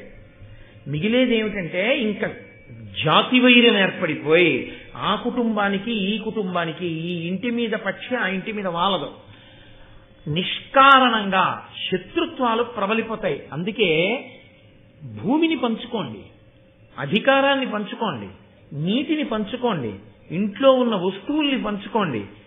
ఏది పంచుకున్నా ప్రేమతో పంచుకుంటే ఇబ్బంది ఉండదు. పోరుతో పంచుకున్నది కలిసి రాదు. ఇద్దరికి పోరు నష్టం, పొందు లాభం. మనకి శాస్త్రం చెప్తోంది. అలా ఐశ్వర్యం కోసం దెబ్బలాడుకున్న ఇద్దరు నీకు ఆహారం అవుతున్నారు. శరీరాలు విడిచిపెట్టారు, గజకచ్చపాలయ్యారు. ఈ వైరాన్ని మళ్ళీ పట్టుకెళ్లారు. ఆ శరీరాల్లో విడిపోయినా ఈ వైరాన్ని పట్టుకెళ్ళిపోయారు. జీవుడు వాసన పట్టుకెళ్ళిపోయి కొట్టుకుంటూనే ఉన్నారు. ఇప్పుడు ఏమైనా ఐశ్వర్యాలు ఉన్నాయా పంచుకోవడానికి? వాళ్ళకి లేవు. పోరు తలకెక్కి ప్రాణాలు విడిచిపెడితే, శరీరాలు విడిచిపెట్టి ఇంకొక జీవుడైపోయినా దెబ్బలాట్లు మాత్రం మిగిలిపోతాయి. వాటికి అంతం ఎక్కడంటే, ఇద్దరూ మళ్ళీ ప్రాణాలు విడిచిపెట్టేయాలి. ఇద్దరూ ఒకే రకమైన భయంతో ప్రాణం వదిలేయాలి. కాబట్టి ఇద్దరిని నువ్వేం చేయాలంటే, చెరోకాల్తో పట్టుకుని పైకెత్తి నువ్వు తీసుకెడితే అప్పుడు ఇద్దరికీ ప్రాణ సంకటం వస్తుంది. వచ్చి వాళ్ళిద్దరూ కొట్టుకు చావడం వేరు, ఇద్దరూ కలిసి మూడో వాడి చేతిలో చస్తున్నారు అనుకోండి, అప్పుడు ఇద్దరిలో బుద్ధి వస్తుంది. ఇద్దరం దెబ్బలాడుకుని ఎంత పని చేశాను రా, ఇద్దరం కలిసి ఉంటే వీడిగా పట్టుకోగలరా మమ్మల్ని అన్న భావన వస్తుంది. దానివల్ల ఆ వైరం అక్కడతో పోతుంది. చచ్చిపోయే ముందు ఆ భావన వచ్చింది కాబట్టి వాళ్ళని తిని ఈ గొడవ వదిలిపోతుంది అని చెప్తే అందుకు బయలుదేరాడు గరుత్మంతుడు. ఇప్పుడు ఆయనకి ఒక విషయం అర్థమవుతుంది కదా, తనంత తాను పోరుబాట పట్టలేదు. వాళ్ళు అడిగారు అమృతం తెమ్మని, కాబట్టి తాను తెస్తున్నాడు. ఎవరు విషతుల్యమైనటువంటి ఆలోచనతో ఉన్నాడో వాడు అభ్యున్నతిని పొందలేడు. కాబట్టి ఇప్పుడు ఆయన బయలుదేరాడు. వెళ్ళి ఆ సరోవరంలో ఉన్నటువంటి గజకచ్చపాల్ని రెండింటిని 2 పాదములతో రెక్కలతో కొట్టాడు. కొట్టగానే అవి 2 హతాశులైపోయాయి. ఇక ప్రాణములతో ఉన్నాయా అన్న మాట అసలు చర్చ కాదు. రెండింటిని 2 కాళ్లతో పట్టుకున్నాడు. పట్టుకుని పక్షికి అదొక లక్షణం ఉంటుంది. అది 2 కాళ్లతో పైకెత్తి పట్టుకెళ్ళి హాయిగా ప్రశాంతంగా కూర్చుని తినడానికి అనువైనటువంటి ప్రదేశానికి పట్టుకెళ్తుంది. అది చాలా భయంకరంగానే ఉంటుంది, చచ్చిపోతే గొడవలేదు. కానీ పాదానికి ఉన్నటువంటి గోళ్లకి చిక్కి అది అకస్మాత్తుగా గాలిలో తీసుకెళ్లిపోతోంది అనుకోండి. అంత దగ్గరగా తన మృత్యుదేవతని చూస్తూ ఇదే ఇప్పుడు కొట్టి చంపుతుందని తెలిసినప్పుడు నిజంగా ప్రాణి పొందేటటువంటి వేదన అలా ఇలా ఉండదు. కాబట్టి పక్షి శరీరంలో ఉన్నాడు కాబట్టి అలా కొట్టుకు తినడానికి వీలుగా ఈ రెండింటినీ పట్టుకుని వెడుతున్నాడు. ఇప్పుడు ఈ రెండిటినీ పెట్టాలి, తను కూర్చోవాలి. ఈ 3 కూర్చుంటే బరువు సహించగలిగినటువంటి ఏదైనా ఆధారం ఆయనకి లభించాలి. కాబట్టి ఆయన అలా ఎగురుతూ వెడుతున్నాడు చూస్తూ. అలా వెళ్లడంలో అలంబము అనబడేటటువంటి ఒక వనం వైపుకి వెళ్ళాడు. అక్కడ రోహిణము అని ఒక చెట్టు. ఆ రోహిణము అనేటటువంటి చెట్టు ఆయన్ని పిలిచింది. అదొక దివ్య ప్రాణి. వాటికి ఆ లక్షణం ఉంటుంది. అవి ప్రతిస్పందించగలవు. ఇప్పుడైతే మాట్లాడటం లేదు. దేవతా వృక్షములు ఒక్కొక్క సమయంలో వాటికి ఉన్నటువంటి గొప్ప శక్తి చేత అవి మాట్లాడడం జరిగింది. నన్ను నమ్మండి, ఇవాళ మధ్యాహ్నం మా ఇంటికి విశాఖపట్నం నుంచి ఒక ఆయన వచ్చారు. ఆయన ఎంఎస్సి అగ్రికల్చర్ చదివి సమున్నతమైనటువంటి పదవిలో ఉన్నారు. ఆయన నాతో ఒక మాట చెప్పారు, కోటేశ్వరరావు నేను మీకు ఆ పుస్తకం పంపిస్తాను చదవండి అని చెప్తూ, శాస్త్రీయ సంగీతమును వరి పంట దగ్గరికి తీసుకెళ్లి వినిపిస్తే అది పాలు పోసుకుని గింత బాగా బలీయమైనటువంటి స్థితిలో తయారవుతుంది. పాశ్చాత్య సంగీతాన్ని వినిపిస్తే దాని పువ్వులు కూడా వడిలిపోయి వికర్షించుకుని ఇలా దూరంగా తొలగిపోతుంది. ఇంట్లో మీరు రోజు నీళ్లు పోసే మొక్క ఇంటి కుక్క యజమాని ఇంకా రాలేదని చూసినట్టుగా మొక్క ఎదురు చూస్తుంటుంది, ఇంకా రాలేదేమిటి యజమాని అని. యజమాని ఇంట్లోకి వచ్చి తాళం తీసి లోపలికి వెడుతుంటే ఎంతో సంతోషిస్తుంది. దానికి కాసిన నీళ్లు పోసి వెళ్ళిపోయాడు అనుకోండి, అది శుభం కోరుతుంది, నువ్వు క్షేమంగా తిరిగిరా అంటుంది. దేన్ని మరిచి? వైరాన్ని మరిచి. ఎందుకు వైరం మనకి చెట్టుకి అంటే, చెట్టుని కోసి నరికి, ప్రాణమున్న చెట్లే కదండి నరికేస్తున్నాం, ఎండిపోయిన చెట్లు కాదుగా. ఆ కలపని ఎండపెట్టి చిట్టియ పట్టి తలుపులుగా, గుమ్మాలుగా, కిటికీలుగా చేశాంగా. తప్పక నా రక్షణ కొరకు నేను నీ సహజాతి వాణ్ణి ఇలా చేశాను. పాప పరిహారార్థం ఇదిగో ఇంకో మొక్కకి కాసిన నీళ్లు పోస్తున్నారు అని కాసిన నీళ్లు పొయ్యగలిగాడు అనుకోండి. ఇది అపార్ట్మెంట్ లో జీవనం చేసేటటువంటి వాళ్ళకి దుర్లభమైనటువంటి విషయం. అపార్ట్మెంట్ లో ఉన్నవాడు కూడా కాసిన నీళ్ళన్నా పోద్దామని ఓ కుండీలో మొక్క పెట్టుకోవచ్చు, కానీ అది చేయడు, కుక్కని పెంచుతాడు అపార్ట్మెంట్ లో. అది విచిత్రం. దానివల్ల సరే అసలు ఆ విషయమే ఆశ్చర్యకరంగా, అపార్ట్మెంట్ లో కుక్కని పెంచడం అన్న విషయం ఉంది చూశారు, ఆశ్చర్యకరమైన విషయం. కామన్ ఏరియాలో కడితే పక్కింటి వాడు ఒకటి ఎడతాడు, నీ లోపల కడితే రావడం మొదలెడితే పక్కింటి వాడికి డిస్టర్బెన్స్. ఎందుకంటే నీ ఫ్లోర్ కింద వాడికి రూఫ్, అదో త్రిశంకు స్వర్గం అపార్ట్మెంట్ అనేది. అది ఏది నీదో ఏది నీది కాదో ఏమీ తెలియదు. అపార్ట్మెంట్ లో ఉన్నవాడికి వేదాంతం బాగా వస్తుంది. కాబట్టి అలాంటి చోట కుక్కని పెంచుతాడు, కానీ అలాంటి చోట పూలకుండి పెట్టిపోను ఒక గ్లాసు నీళ్లు పోయాడు. మొక్కలు అటువంటి ప్రతిస్పందన కలిగి ఉంటాయండి. నేను ఆ పుస్తకం మీకు పంపిస్తాను. రీసెర్చ్ చేసి జగదీష్ చంద్రబోస్ సిద్ధాంతాలని మళ్ళీ ఆవిష్కరిస్తూ ఈ మధ్యనే వచ్చిన పుస్తకం అండి అని ఆయన నాతో మొక్కల గురించి ఇవాళ మధ్యాహ్నం మాట్లాడి వెళ్ళారు. కాబట్టి ప్రతిస్పందన ఉంటుంది. కాబట్టి ఆ రోజులలో రోహిణము అనబడేటటువంటి చెట్టు, గరుత్మంతుడు వంటి మహానుభావుడు అమృతాపహరణమునకు వెడుతూ ఆహారం పట్టుకు తిరుగుతున్నాడు, పెట్టుకోవడానికి స్థానం లేదు ఆయనకి. కాబట్టి ఆ చెట్టు అండి, నా కొమ్మ 100 ఆమడల పొడుగుంది, గరుత్మంతాను వచ్చి కూర్చో, ఆతిథ్యం, మహానుభావుడు ఇంటికి వస్తే చాలు, కాబట్టి రా. అసలు ఇల్లు అన్న మాటకు అర్థం ఏమిటో తెలుసా అండి?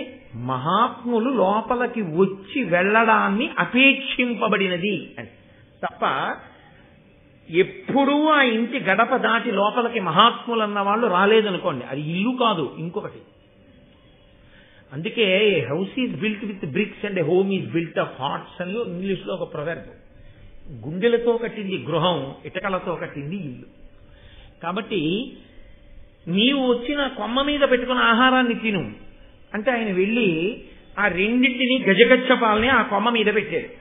పెట్టి ఆయన తినడానికి ఉద్యుక్తుడవుతున్నాడు.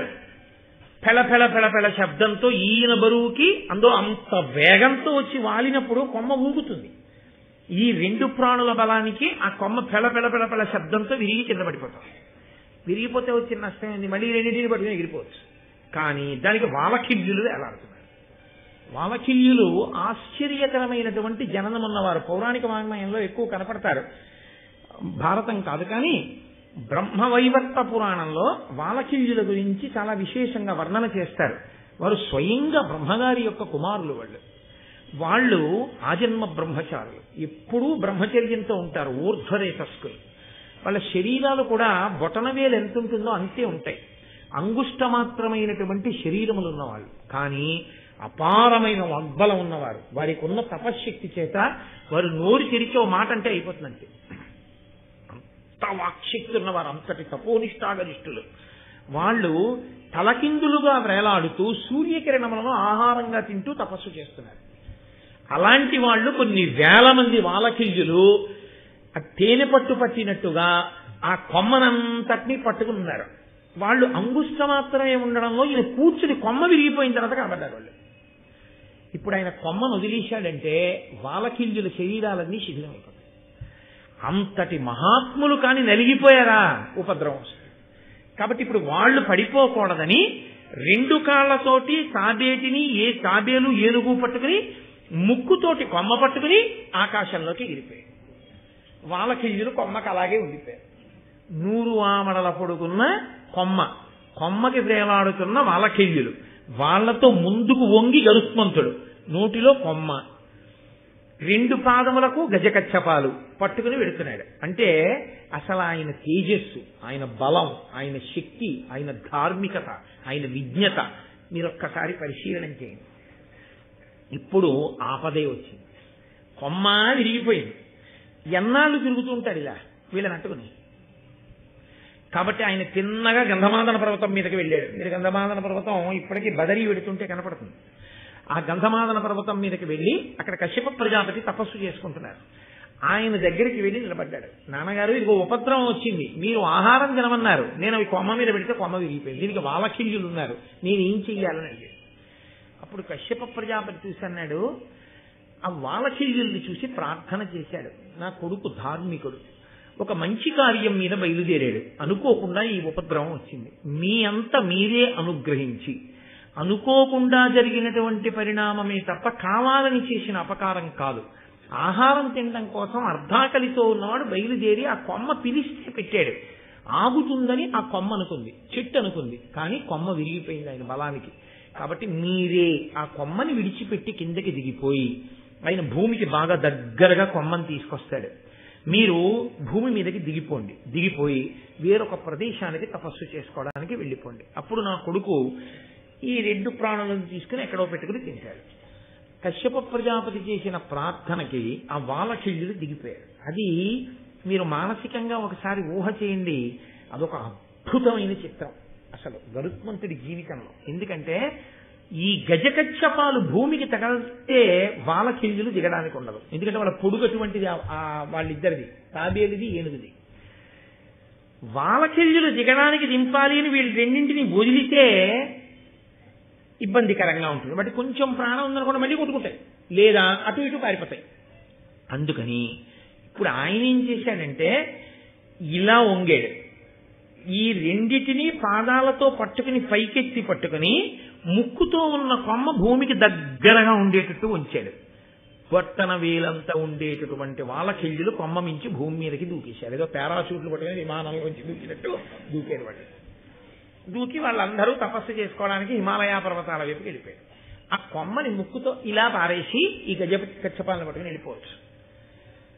ప్రపంచంలో ఒక మాట ఒకటి ఉంది, ప్రకృతి యందు దేనిని కూడా నువ్వు నిష్కారణంగా పాడు చేయకూడదు.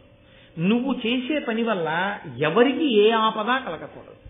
100 ఆమడల పొడవున్న కొమ్మని వదిలిపెట్టేశాదనుకోండి, ఆ కొమ్మ ఏ ప్రాణుల మీద పడుతుందో, ఎవరి మీద పడుతుందో, అక్కడ ఎవరో ఇంకా 2 వాలకేజీలు ఉన్నారనుకోండి, వాళ్ళ మీద పడుతుంది. వాళ్ళంత గవుక్కుని కనపడే వాళ్ళు ఏం కారు. అందుకని ఆయన ఎంత ధార్మికుడో చూడండి. ముందు అర్ధాకలితో ఉండి తాను తినడం కన్నా తాను దేనికి ఎక్కువ ప్రాధాన్యత ఇచ్చాడంటే ఆయన అన్నాడు, ధరణీసుర విరహితమగు అరణ్య దేశంబు నాకు ఆనతియుండు ఈ తరుశాఖ విడువవలయును కరము నిరోధమిది ఎనినా కశ్యపుడనియన్. నాన్నగారండి, బ్రాహ్మణులు లేనటువంటి ప్రదేశాన్ని నాకు చెప్పండి అన్నాడు. ఎందుకు ఆ మాట చెప్పాలి అంటే, బ్రాహ్మణులు లేకపోతే మిగిలిన వాళ్ళు ఉంటే చచ్చిపోతే ఏమిటండి అని కాదు దాని ఉద్దేశం. బ్రాహ్మణుడన్నవాడు ఒక్కడూ లేని చోట మిగిలిన వాళ్ళు ఉన్నారు అంటే అది కేవలము జాతి చేత బ్రాహ్మణుడని కాదు దాని అర్థం. పరమ ధార్మికుడై శాస్త్రం చదువుకుని 10 మందికి చెప్పేవాడు ఒక్కడూ లేకుండా అందరూ ఉంటున్నారంటే ధర్మం మీద అనురక్తి లేని వాళ్ళు ఉన్నారని గుర్తు. ఒక్కడైనా ఉన్నాడు అంటే వాళ్ళందరూ ఆ ఒక్కడి దగ్గరైనా వింటున్నారని గుర్తు. ఆ ఒక్కడున్నా వీళ్ళెవ్వరూ పాడవడానికి వీల్లేదంటే ఆయన మాట వింటున్నారు, ఎప్పటికప్పటికి మారుతారు.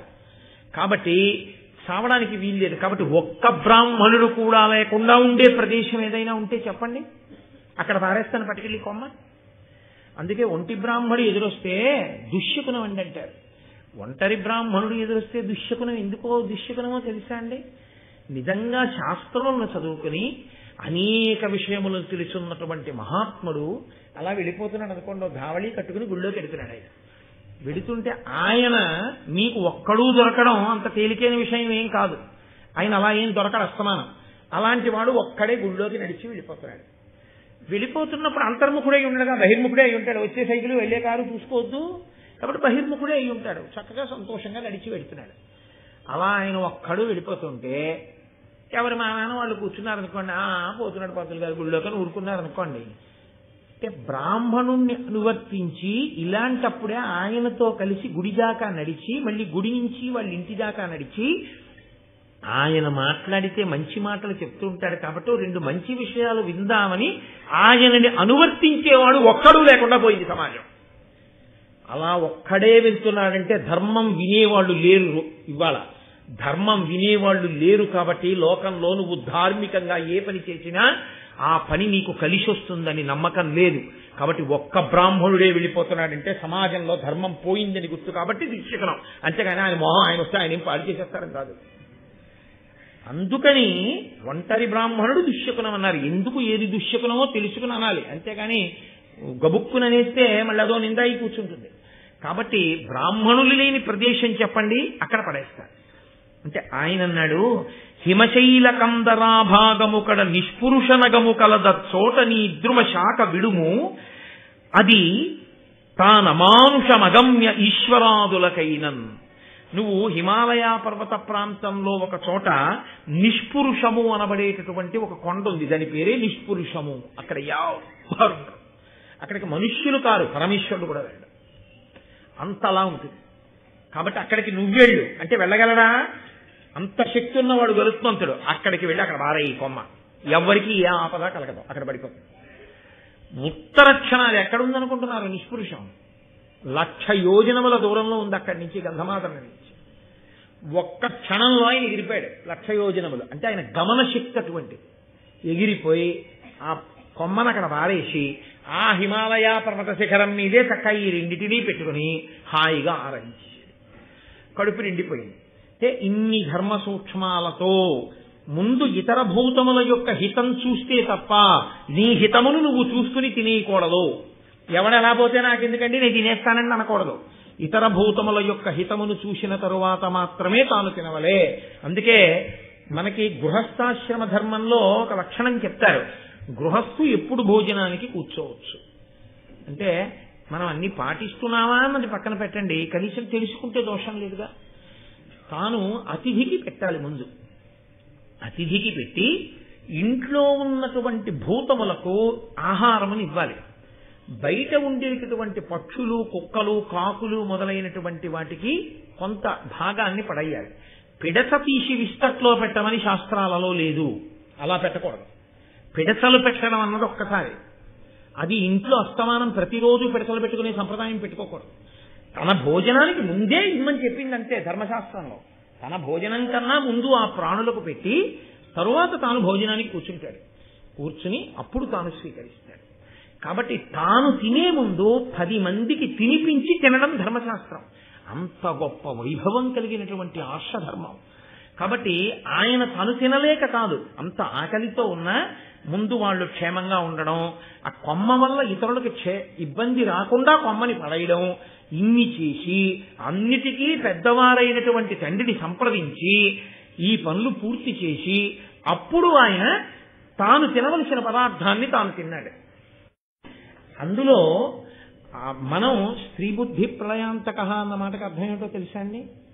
భార్యని సంప్రదించవద్దని కాదు, కరణేషు మంత్రి, భార్యని సంప్రదించి తీరాలి. ఆ మాటకొస్తే ఆవిడిది ఇల్లు ఐశ్వర్యం, నువ్వు అందులో ఉంటున్నవాడి. నేను మొన్ననే మీకు చెప్పాను, స్త్రీ బుద్ధి ప్రళయాంతక అన్న మాట ఎప్పుడు అన్వయం అవుతుంది అంటే, భార్యకి వశుడై ఆవిడ అధర్మం చెప్పినా కూడా ఏదైనా రజోగుణ ప్రకోపంతో మా ఆవిడ చెప్పింది నేను కాదనలేదండని చేసిన వాడికి తప్పు. ఒక్కొక్కసారి తను పొరపాటుగా ఆలోచించవచ్చు, భార్య బాగా ఆలోచించి వద్దండి అలా చేయకండి అని చెప్తుంది, వినాలి. ఒక్కొక్కసారి భార్య పొరపాటు పడుతుంది, తప్పు, నువ్వు అలా అనకు, ఇది ధర్మం కదూ అందుకని ఇలా చేద్దాం. బాగుందండి మీరు చెప్పింది చెయ్యండి అంది, అప్పుడు అలా చెయ్యాలి. ఇద్దరూ కలిసి నిర్ణయించుకునే చెయ్యాలి తప్ప అసలు భార్యని సంప్రదించనేకూడదు, భార్యని సంప్రదించి చేసినవి ప్రళయం తెస్తాయి అని ఏ శాస్త్రంలోనూ చెప్పలేదు. అసలు భార్యని సంప్రదించకుండా ఏది ఉండకూడదనే పరమేశ్వరుడు చెప్పాడు. ఆ మాటకు వస్తే భార్యకి చెప్పకుండా సభలో కూడా చెప్పకూడదు. ఇది పరమేశ్వరుడు చెప్పాడా? ఆవిడ అడుగుతుంది పరమశివుణ్ణి, అడిగితే పరమశివుడు భార్యకి చెప్తాడు, పార్వతీదేవికి. పార్వత్యువాచ అని ఉంటుంది. శివుడు పార్వతికి చెప్తాడు, పార్వతికి చెప్పింది లోకానికి తెలుసు.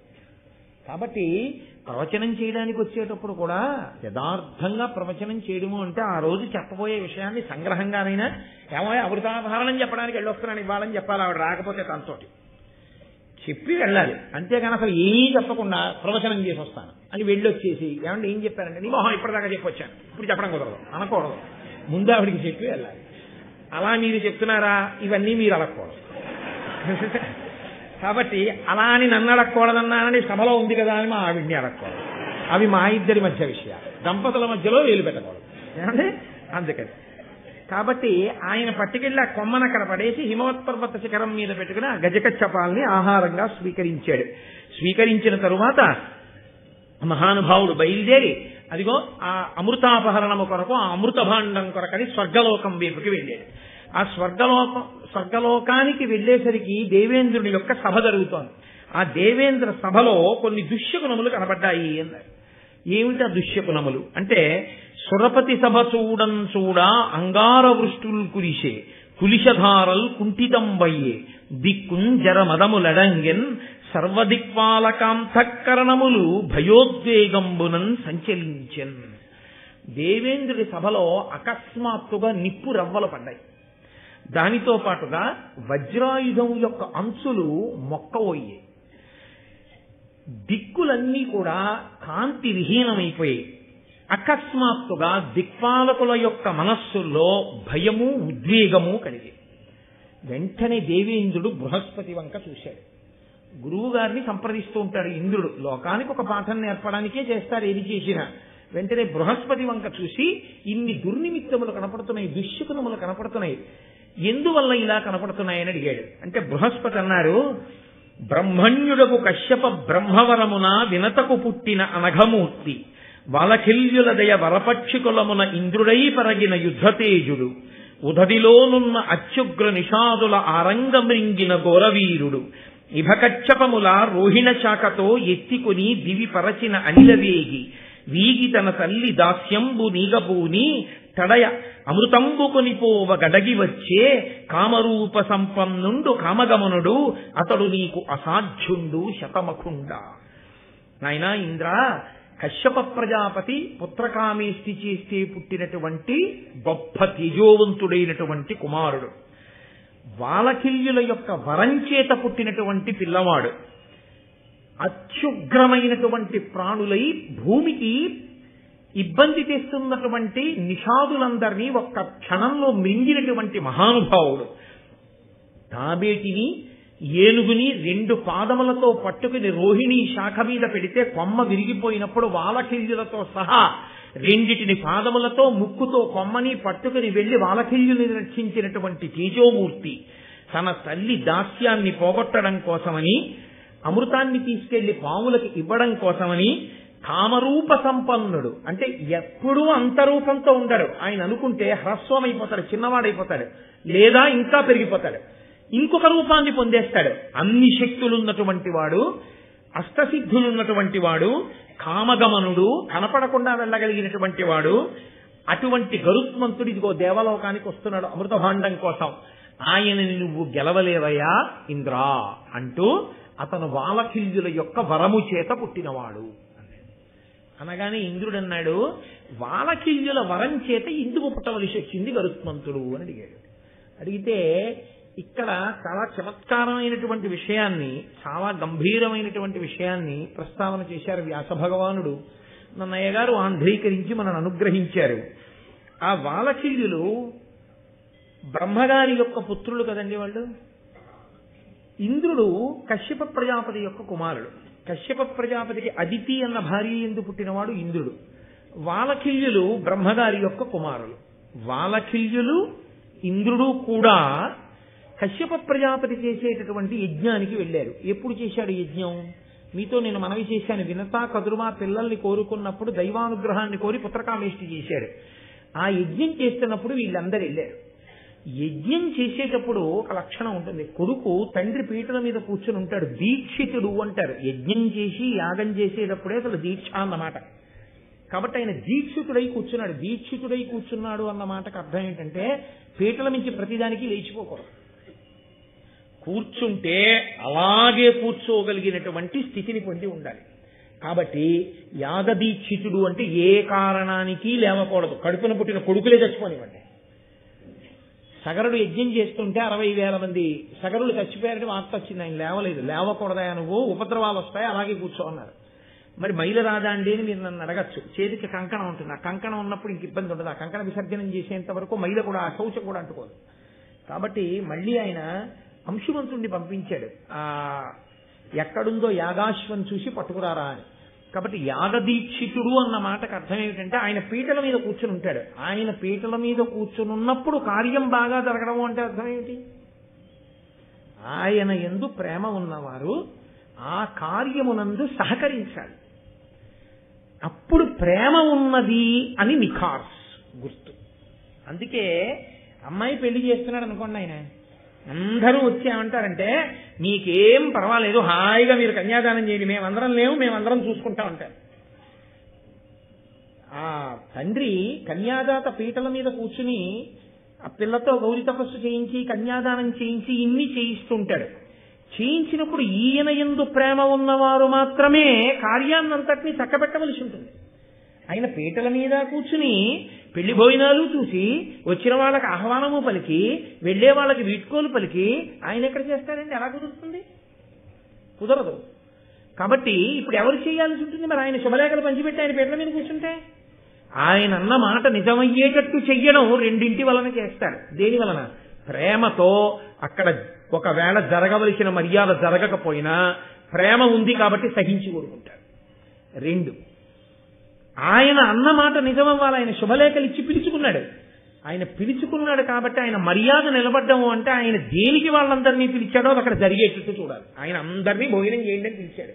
అందరికీ భోజనాలు ప్రేమతో ఆయన అంత్యవాసులు పెట్టాలి. వెళ్ళి వాళ్ళందరూ వడ్డించాలి. ఎలా వడ్డించాలంటే ఆయనకి పేరు రావడం కోసం, ఆయన మర్యాద నిలబడడం కోసం. అంతేగాని వెళ్ళే కన్యాదానం చేసుకున్నాడు ఏంటంటే చేయగలిగినంత సేపు చేస్తాం, ఏదో ఎన్ఎస్ఎస్ వాలంటీర్లో 1 గంట చేసి పోతాం, కానీ 7 లోపల తిట్టే తినండి రాజపోండి మేము పోతున్నాం పీటల దగ్గర కన్యాదానం చూడడానికి అంటారేంటి?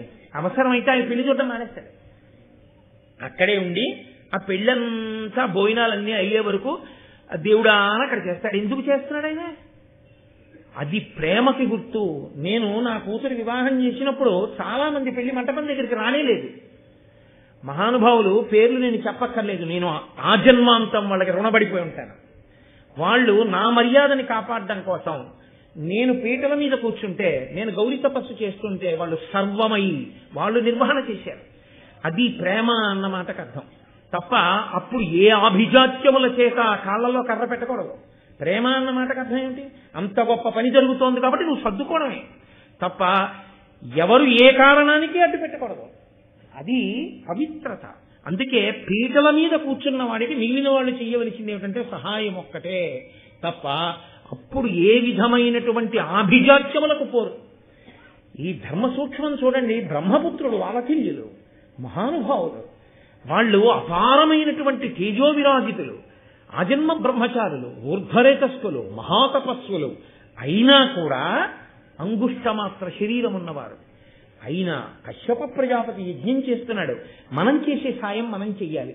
అందుకని వాళ్ళు కాసిన పువ్వులు కోసి, దర్భలు కోసి, మోదుగు పుల్లలు కోసి అవి అగ్నిహోత్రంలో వేస్తారు.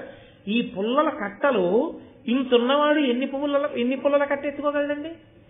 ఓ ఇంతంత పుల్లలు, ఓ 3 పుల్లలో 4 పుల్లలో మూట కట్టి ఇంత చిన్న తలకాయ మీద ఎట్టుకుని ఇంత చిట్టి చేతులతో పట్టుకుని అంటూ వస్తున్నాడు. ఆయన తపస్సు చేసుకునేవాడు. ఆయన పాపం ఏం మూట ఎత్తుకుంటాడు? అయినా ఎత్తుకున్నాడు. ఆయన కర్మకి ఎత్తుకున్నాడా? ధర్మానికి ఎత్తుకున్నాడు. నువ్వేం చేయగలవు కాదు, ఎంత చేస్తున్నావు అన్నదే ప్రధానం. పీటల మీద కూర్చున్నవాడికి అది ప్రేమకి నిదర్శనం. అప్పుడు ఎంచినవాడు ప్రేమ ఉన్నవాడనడానికి ఆస్కారం ఉండదు శాస్త్రంలో. కాబట్టి వాళ్ళు ఆ మూట పట్టుకుని వెడుతున్నారు వాలకిల్యులు. ఇంద్రుడు పెద్ద దర్భల కట్ట, పెద్ద సమిధల కట్ట భుజాల మీద తల మీద పెట్టుకుని తాను ఎడుతున్నాడు. తాను ఎందుకు చేయాలి? ధర్మానికే చేయాలి. తండ్రి గారు చేస్తున్న యజ్ఞం కొడుకు చేయకపోతే ఎవడు చేస్తాడు? నా కూతురు పెళ్ళవుతుంటే నా కొడుకు చెయ్యాలంటే. ఎందుకు చెయ్యాలంటే నాన్నగారండి నేను చూడద్దు ఏంటండి, నాన్నగారండి పెళ్ళి అంటే అవసరమైతే మానేసి చెయ్యాలి. నువ్వు చూడవటం ప్రధానమా, తండ్రి గౌరవం ప్రధానమా అంటే తండ్రి గౌరవమే ప్రధానం. అంతే, తప్పదు. గురువు గారు అమ్మాయి పెళ్లి చూడటం ప్రధానమా, గురువు గారి గౌరవం ప్రధానమా? గురువు గారి గౌరవమే ప్రధానం. గురువుగారు అమ్మాయి కన్యాదానం నువ్వు చూడకపోయినా పర్వాలేదు. అంటే నా విషయంలో చెప్పట్లేదు ఈ విషయం, ఎప్పుడైనా ఎక్కడైనా అంతే. అది గురువుగారే అయి ఉండక్కర్లేదు. పీటల మీద కూర్చున్నవాడు ప్రశాంతంగా కార్యం చెయ్యడానికి దక్షత అవసరమైతే వెళ్ళిన వాడు నడుము కట్టి చెయ్యాలంటే అదే పెళ్లికి వెళ్ళడం అంటే. తప్పించి మాకెందుకండి మేమెందుకు ఎడతామని అనకూడదు. అసలు ధర్మం తెలియని వాడు పెళ్లికి వచ్చాడని గుర్తు. కాబట్టి వాళ్ళు పట్టుకెడుతున్నారు, ఇంద్రుడు పట్టుకెడుతున్నాడు. ఇప్పుడు ఇంద్రుడు ఏం చేయాలి? అయ్యా ఇంతటి తపస్సులు ఎంత ధర్మానికి కట్టుబడ్డారు. తెలిసి ఉండడం కాదు, మేం తెచ్చింది ఏం సరిపోతుందండి అగ్నిహోత్రంలో కానీ వాళ్ళు అక్కడ కూర్చోవచ్చు. కాదు, ఒక చిన్న మోదుగు పల్లే కావచ్చు, ఇంత దర్భ కావచ్చు, మా వంతు సాయం మాది అని పట్టుకొస్తున్నారని చూసి మురిసిపోవాలి. మురిసిపోలేదు. కుసంస్కారములు ఎక్కడుంటాయో మీరు ఆలోచించాలి. ఇవి ప్రధానంగా ఎక్కడ బయటికి వస్తాయంటే మన ఇంట్లో శుభకార్యం చేసేటప్పుడే బయటకు వస్తాయి ఇవన్నీ. ఎవడైనా శుభకార్యం తలపెట్టాడు అనుకోండి, వెళ్ళిన వాడికి ముందు ఏది వెతుకుతాడంటే వాడికి మనం ఏ రకంగా పేరెట్టచ్చు, ఏ రకంగా వాడిని ఇబ్బంది పెట్టచ్చు. వీడికి సమస్తము తెలిసినట్టు వాడికి వంక పెట్టేవాడే కానీ నిజంగా వాడిని ప్రేమతో అనువర్తించి నిలబడేటటువంటి వాళ్ళు చాలా తక్కువ మంది ఉంటారు. ఆ విషయంలో నేను చాలా భాగ్యవంతుణ్ణి. నా కూతురు వివాహం చేసినప్పుడు ఎంత గొప్పగా నిలబడ్డారు అందరూ. కాబట్టి అది తెలిసి ఉంటుంది. అది తెలిసి ధర్మం కోసం మహానుభావులు పట్టుకొస్తున్నారు. వాళ్ళని చూసి సంతోషించి అభినందించవలసినటువంటి వాడు అభినందించకపోగా మీరెంత, మీ శరీరాలెంత, మీరు తెస్తున్న మూటలెంత, దీనికి పెద్ద ఓహో అగర్పు చెమట, వాళ్ళని చూడండి రా ఎన్ని దర్భలు తెచ్చేస్తున్నారు అని పక్క నవ్వాడు. వాళ్ళ దర్భల మూటలు తీసుకొచ్చి యజ్ఞశాలలో పడేసి చూడడానికి బొటనవేలంతున్నారు. వాళ్ళు ఇంద్రుడి వంక చూసి అన్నారు, రణ విజయుడనల తేజుండలిమాది గుణాఢ్యుడిజుడయ్యడు వీరాగ్రణి శతముకు గంటెను శతగుణ వీర్యుండైన పుత్రకుండజితుండై అన్నాడు. నేను ఇంద్రుండని కదా నీకు అహంకారం, మమ్మల్ని చూసి నవ్వావు. ఇంద్రుడి కన్నా గొప్పవాడు, యుద్ధమునందు గెలవబడలేనివాడు, ఆయన్ని గెలవడం ఎవరికీ సాధ్యం కాదు. ఇంద్రుడి కన్నా చాలా గొప్పవాడు, స్వతసిద్ధంగా అణిమాది అష్టసిద్ధులను సాధించుకున్నవాడు. అటువంటి మహానుభావుడొకడు ఇప్పుడు ఈ పుత్రకామేష్టి వలన కశ్యప ప్రజాపతికి కొడుకుగా జన్మించుగాక. ఆయన ఈ ఇంద్రుడి కన్నా గొప్పవాడై ఇంద్రుడవుతాడు. ఊడిపోయిందా పదవి? వెంటనే కశ్యప ప్రజాపతి యొక్క ధర్మము అన్న మాటకు అర్థం చూడండి.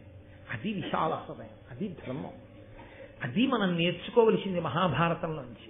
ఆయన అన్నాడు వెంటనే, ఉండు ఇతండు పద్మజనుయోగమునం త్రిజగంబులందు ఇంద్రుడై భూతరాశి తన దౌర్బల శక్తి కడంగి కాచుతుం రెండవ ఇంద్రుడైన విపరీతమగున్ భువన ప్రవృత్తి నీ రెండు విధంబు చేయుటిది యుక్తమే బ్రహ్మ నియుక్తి ఉండగను. ఈ ఇంద్రుడు తన భుజబల శక్తితో లోకాలలో ఉండే ప్రాణులన్నింటినీ కాపాడుతున్నాడు. ఇతను ఇంద్రుడు అని పరమేశ్వరి మహానుభావుడు చతుర్ముఖ బ్రహ్మగారు నిర్ణయం చేశారు. ఒక రూల్ని పాటించడంలో, పెద్దలు చేసిన నిర్ణయాన్ని ఔదలదాల్చడంలో ఎంత గౌరవంతో ఔదలదాల్చాలో చూడండి. అది పెద్దలు చేసిన నిర్ణయం కాబట్టి అందులో మా బుద్ధితో సంబంధం ఏముందండి? వారు నిర్ణయం చేశారు కాబట్టి అది శతథ అంగీకరించవలసిందే. కాబట్టి మేము అనువర్తిస్తాం. చతుర్ముఖ బ్రహ్మగారు ఆయన్ని ఇంద్రుడిగా పెట్టారు. ఆ ఇంద్రుడు లోకములన్నింటినీ తన భుజబలంతో కాపాడుతున్నాడు. ఒక ఇంద్రుడు ఉండగా మళ్ళీ ఇప్పుడు పుట్టబోయే పిల్లాన్ని ఇంద్రుణ్ణి చేస్తే బ్రహ్మగారు నొచ్చుకోరయ్యా? నేను ఒకడిని ఇంద్రుణ్ణి చేశాను, వాళ్ళు ఒకడిని ఇంద్రుణ్ణి చేశారు, ఇలా ఎవరి మానాన వాళ్ళు ఎవరిని పడితే వాళ్ళని ఇంద్రుణ్ణి చేసుకుంటూ పోతే లోకంలో ఇంతమంది ఇంద్రుడు బయలుదేరితే ఏ ఇంద్రుడు ఏది చెయ్యాలన్న విషయంలో మళ్ళీ పరమేష్ఠికి ఎంత తలపోటు వద్దు.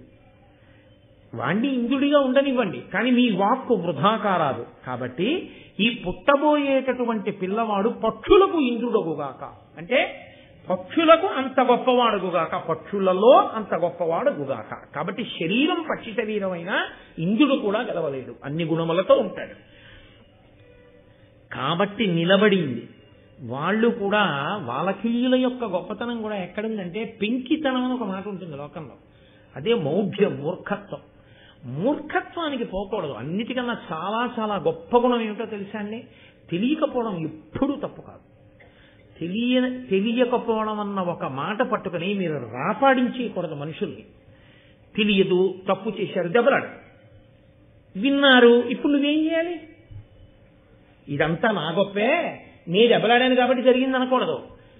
నువ్వు దెబ్బలాడితే విని చెయ్యగలిగినటువంటి హృదయ వైశాల్యాన్ని నువ్వు గుర్తించాలి. లేకపోతే నువ్వు పాపిష్టివాడి అయిపోతావు. అవతల వాళ్ళు మారారు, అవతల వాళ్ళు ఎంతో మర్యాద ఇచ్చారు నీ మాటకి. నువ్వు ఎంత గౌరవాన్ని నిలబెట్టుకోవాలి? నువ్వు ఎంత ప్రేమించాలి? నువ్వు ఎంత నెత్తి మీద పెట్టుకోవాలి? ఆ నెత్తి మీద పెట్టుకోవడం నీకు చేత కాకుండా నువ్వు ఎప్పుడూ అలాగే ఉగ్రంగా ఉంటానంటే అర్థం లేదంటే ఆ స్థితికి. అది వాలకిల్యుల యొక్క హృదయం. వాళ్ళు అన్నారు తప్పు చేశాడని, ఇతని కన్నా గొప్పవాడు ఇంద్రుడు పుడతాడు అని. కానీ కశ్యప ప్రజాపతి ఈ మాట చెప్తే తథాస్తు. అందుకే ఉత్తముడైన వాడి కోపం క్షణం ఉండిపోతుంది. అలా కాకుండా ఇంకా అదే పనిగా ఇంకా అసలు ఎప్పుడూ ఆ కోపాన్నే నెమరవేసుకుంటూ ఉండిపోయాడు అనుకోండి, పాపిష్టివాడు వాడు.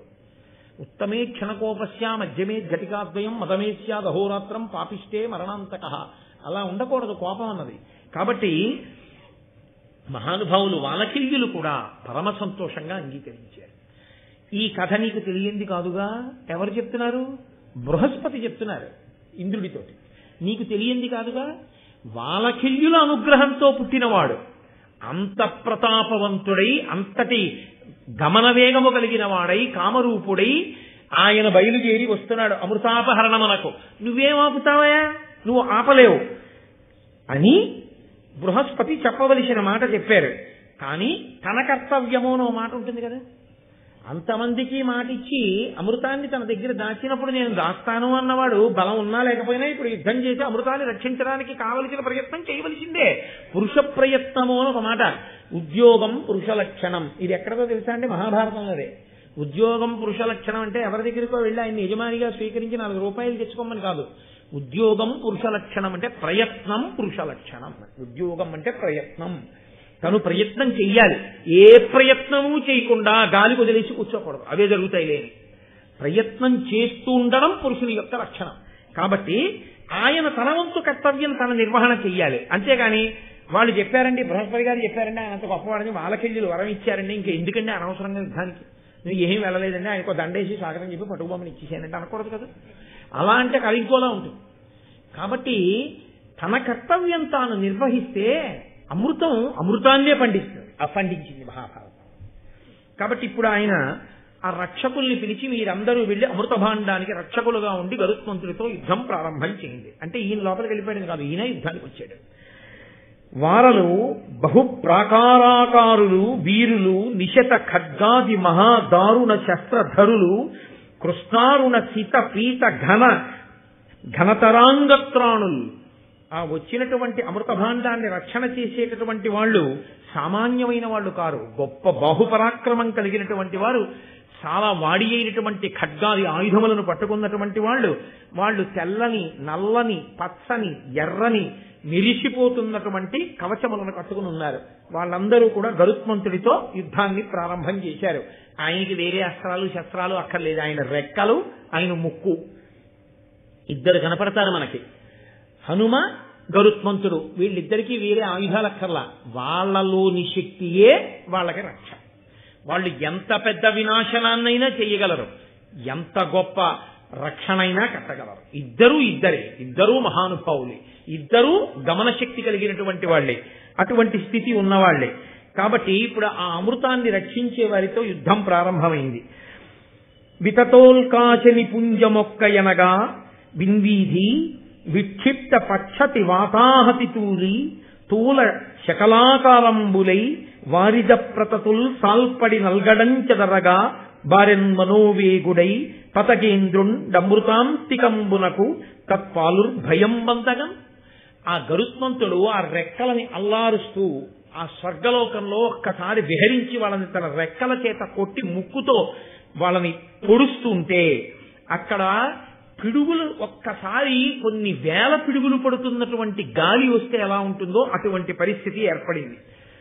పెద్ద గాలికి దూది పింజల వంటి మేఘములు ఎలా కొట్టబడతాయో అలా ఆ కాపు కాస్తున్నటువంటి వీరులందరినీ చెదరగొట్టి పక్షతుండాగ్ర నఖక్షత దేహులై బోరన నవరక్త ధారలుక విహగేంద్రునకు నోడి నిహతులై సురవరుల్ సురరాజు మెరుపు సుచ్చిరి కలంగి సాధ్యులనాయాస సాధ్యులై పారిరి పూర్వాభిముఖులై గర్వముడిగి వసువులు రుద్రులు వసుహీన విప్రుల క్రియ దక్షిణాశ్రితులయిరి భీతినంది అపరదిక్కు పొంది రాదిత్యులు ఆశ్వినులు ఉత్తరమున కొరగి బరచి అనల వరుణ పవన ధనద యమాసురుల్ వీక దరింగి కందిశీకులైరి.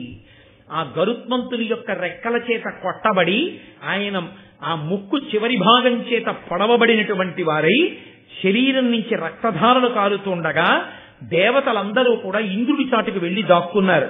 సాధ్యులందరూ కూడా ఆ యుద్ధ భూమిని విడిచిపెట్టి తూర్పు దిక్కుకు పారిపోయారంటే 4 దిక్కులకి చెల్లాచెదరైపోయారంటారు చూసారా, అలా సాధ్యులు పూర్వ దిక్కుకు పారిపోయారు, వసువులు రుద్రులు దక్షిణ దిక్కుకు పారిపోయారు, డబ్బు లేనటువంటి వారు దక్షిణ కోసం ఆశ్రయించినట్టు దక్షిణ దిక్కును ఆశ్రయించారు అన్నారు. కాబట్టి వసుహీన విప్రుల డబ్బు లేనటువంటి పేదవారైన బ్రాహ్మణులు దక్షిణని కోరుకున్నట్టుగా వారందరూ కూడా దక్షిణ దిక్కుకు పారిపోయారు. అలాగే అపర దిక్కు పొంది ఆదిత్యులు అశ్వినులు ఉత్తరమునకు అనరబరచి ఆ ఆదిత్యులు అశ్వినులు వాళ్ళందరూ ఉత్తర దిక్కుకు పారిపోయారు. ఇక మిగిలినటువంటి అగ్ని, వరుణుడు, వాయువు, కుబేరుడు, యముడు, మిగిలినటువంటి దేవతలు శరీరమునకు కారుతున్నటువంటి ఆ రక్తధారల చేత వారు దేవలోకాన్ని విడిచిపెట్టి పారిపోయారు. పారిపోయిన తర్వాత ఇప్పుడు ఆయన ఆ అమృత భాండం ఉన్న ప్రదేశం దగ్గరికి వెళ్లి ఆ అమృత భాండాన్ని తీసుకుని వెళ్ళిపోవడానికి ఉద్యుక్తుడయ్యాడు. దాని మీద పదునైన ఆకులు అంటే వాడి కత్తులు ఎలా ఉంటాయో అలాంటి ఆకులు కలిగినటువంటి ఒక భయంకరమైన చక్రం తిరుగుతోంది. ఆ చక్రం కింద 2 పాములు ఉన్నాయి. ఆ 2 పాముల యొక్క నోటిలోంచి అగ్నిహోత్రాన్ని వెదజల్లుతున్నాయి. ఆ అగ్నిహోత్రం ఎలా పైకి లేస్తోందంటే ఏదో తల పైకెత్తి నాలుకతో అందినటువంటి మధుర పదార్థాన్ని నాకితే ఎలా ఉంటుందో అలా 2 పాములు విడిచిపెట్టినటువంటి అగ్నిహోత్రపు శిఖలు పైకి లేచి ఆకాశపు అంచుల్ని నాకుతున్నాయి. అంత అగ్నిహోత్రం పైకి లేస్తోంది. చూశాడు మహానుభావుడు. ఒక్కసారి భూమండలం మీదకి వచ్చి సమస్త నదులలో ఉన్న జలాన్ని కూడా తన పుడిషిక పట్టి అకస్మాత్తుగా మళ్లీ దేవలోకం మీదకి వెళ్లి ఆ చక్రం తిరుగుతున్నప్పుడు దాని లోపల నుంచి వస్తున్న అగ్నిహోత్రం మీద ఇన్ని నదుల నీళ్లు పోసేశాడు. ఇస్తే అగ్నిహోత్రం చల్లారిపోయింది. అది ఆయన బలం అంటే. గరుత్మంతుని యొక్క బలం అంటే స్మరిస్తే చాలన్నాడు. అందుకే దాన్ని స్మరించి దాన్ని వింటే చాలు, అంత గొప్ప రక్షణ కలుగుతుంది అని. గరుత్మంతుడొకడు, హనుమ ఒకరు ఎప్పుడూ రక్షణ చేస్తూ ఉంటారు. అంతటి వినయశీలు. కాబట్టి ఆ అగ్నిహోత్రం ఆరిపోయింది. ఘోర వికార సన్నిహిత కోపముఖంబులు దీప్త విద్యుతులు కారుణదారుణాక్షములునై నిజ దృష్టి విషాగ్ని అన్యులం చేరగనీక ఎచ్చుచు ప్రసిద్ధముగా అమృతంబు చుట్టు రక్షారతినున్న ఉగ్రభుజంబుల రెండిటి గాంచి చెచ్చరన్. ఆయన వెంటనే కామరూపం కలిగినటువంటి వాడు కదండి. ఆ చక్రం కింద ఉండి నోళ్ళిలా ఎత్తి భయంకరమైన కళ్ళతో చూస్తూ అగ్నిహోత్రాన్ని వెలజల్లుతున్నటువంటి ఆ నాగుల్ని చూశాడు. ఆ పైన తిరుగుతున్నటువంటి చక్రాన్ని చూశాడు.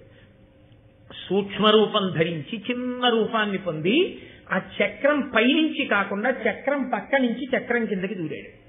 చక్రం కిందకి దూరి తన వంకే చూస్తూ అగ్నిహోత్రాన్ని విడిచిపెట్టడానికి ప్రయత్నిస్తున్నటువంటి ఆ పాముల యొక్క కన్నులలో ధూళిపడి వాటికి కళ్ళు కనపడకుండా అయిపోయేటట్టుగా ఆ రెక్కలను అల్లార్చేసరికి ఆ ధూళి అంతా రేగి ఆ కన్నులలో పడి కన్నులు కనపడక ఆ పాములు చల్లాచెదరైపోయారు రెక్కల చేత కొడితే. అప్పుడు ఆ అమృత భాండాన్ని పట్టుకున్నాడు.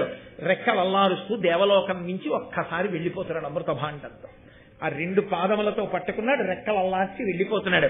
నిజంగా గరుత్మంతుణ్ణి ఇన్ని సన్నివేశాలలో మీరు ఒక్కసారి ఊహ చేయండి. ఆ రెక్కలు, ఆ మహానుభావుడు, ఆ వెళ్ళడం, ఆ పరిస్థితి ఎన్ని భంగిమల్లో కనబడ్డాడో చూడండి భారతం.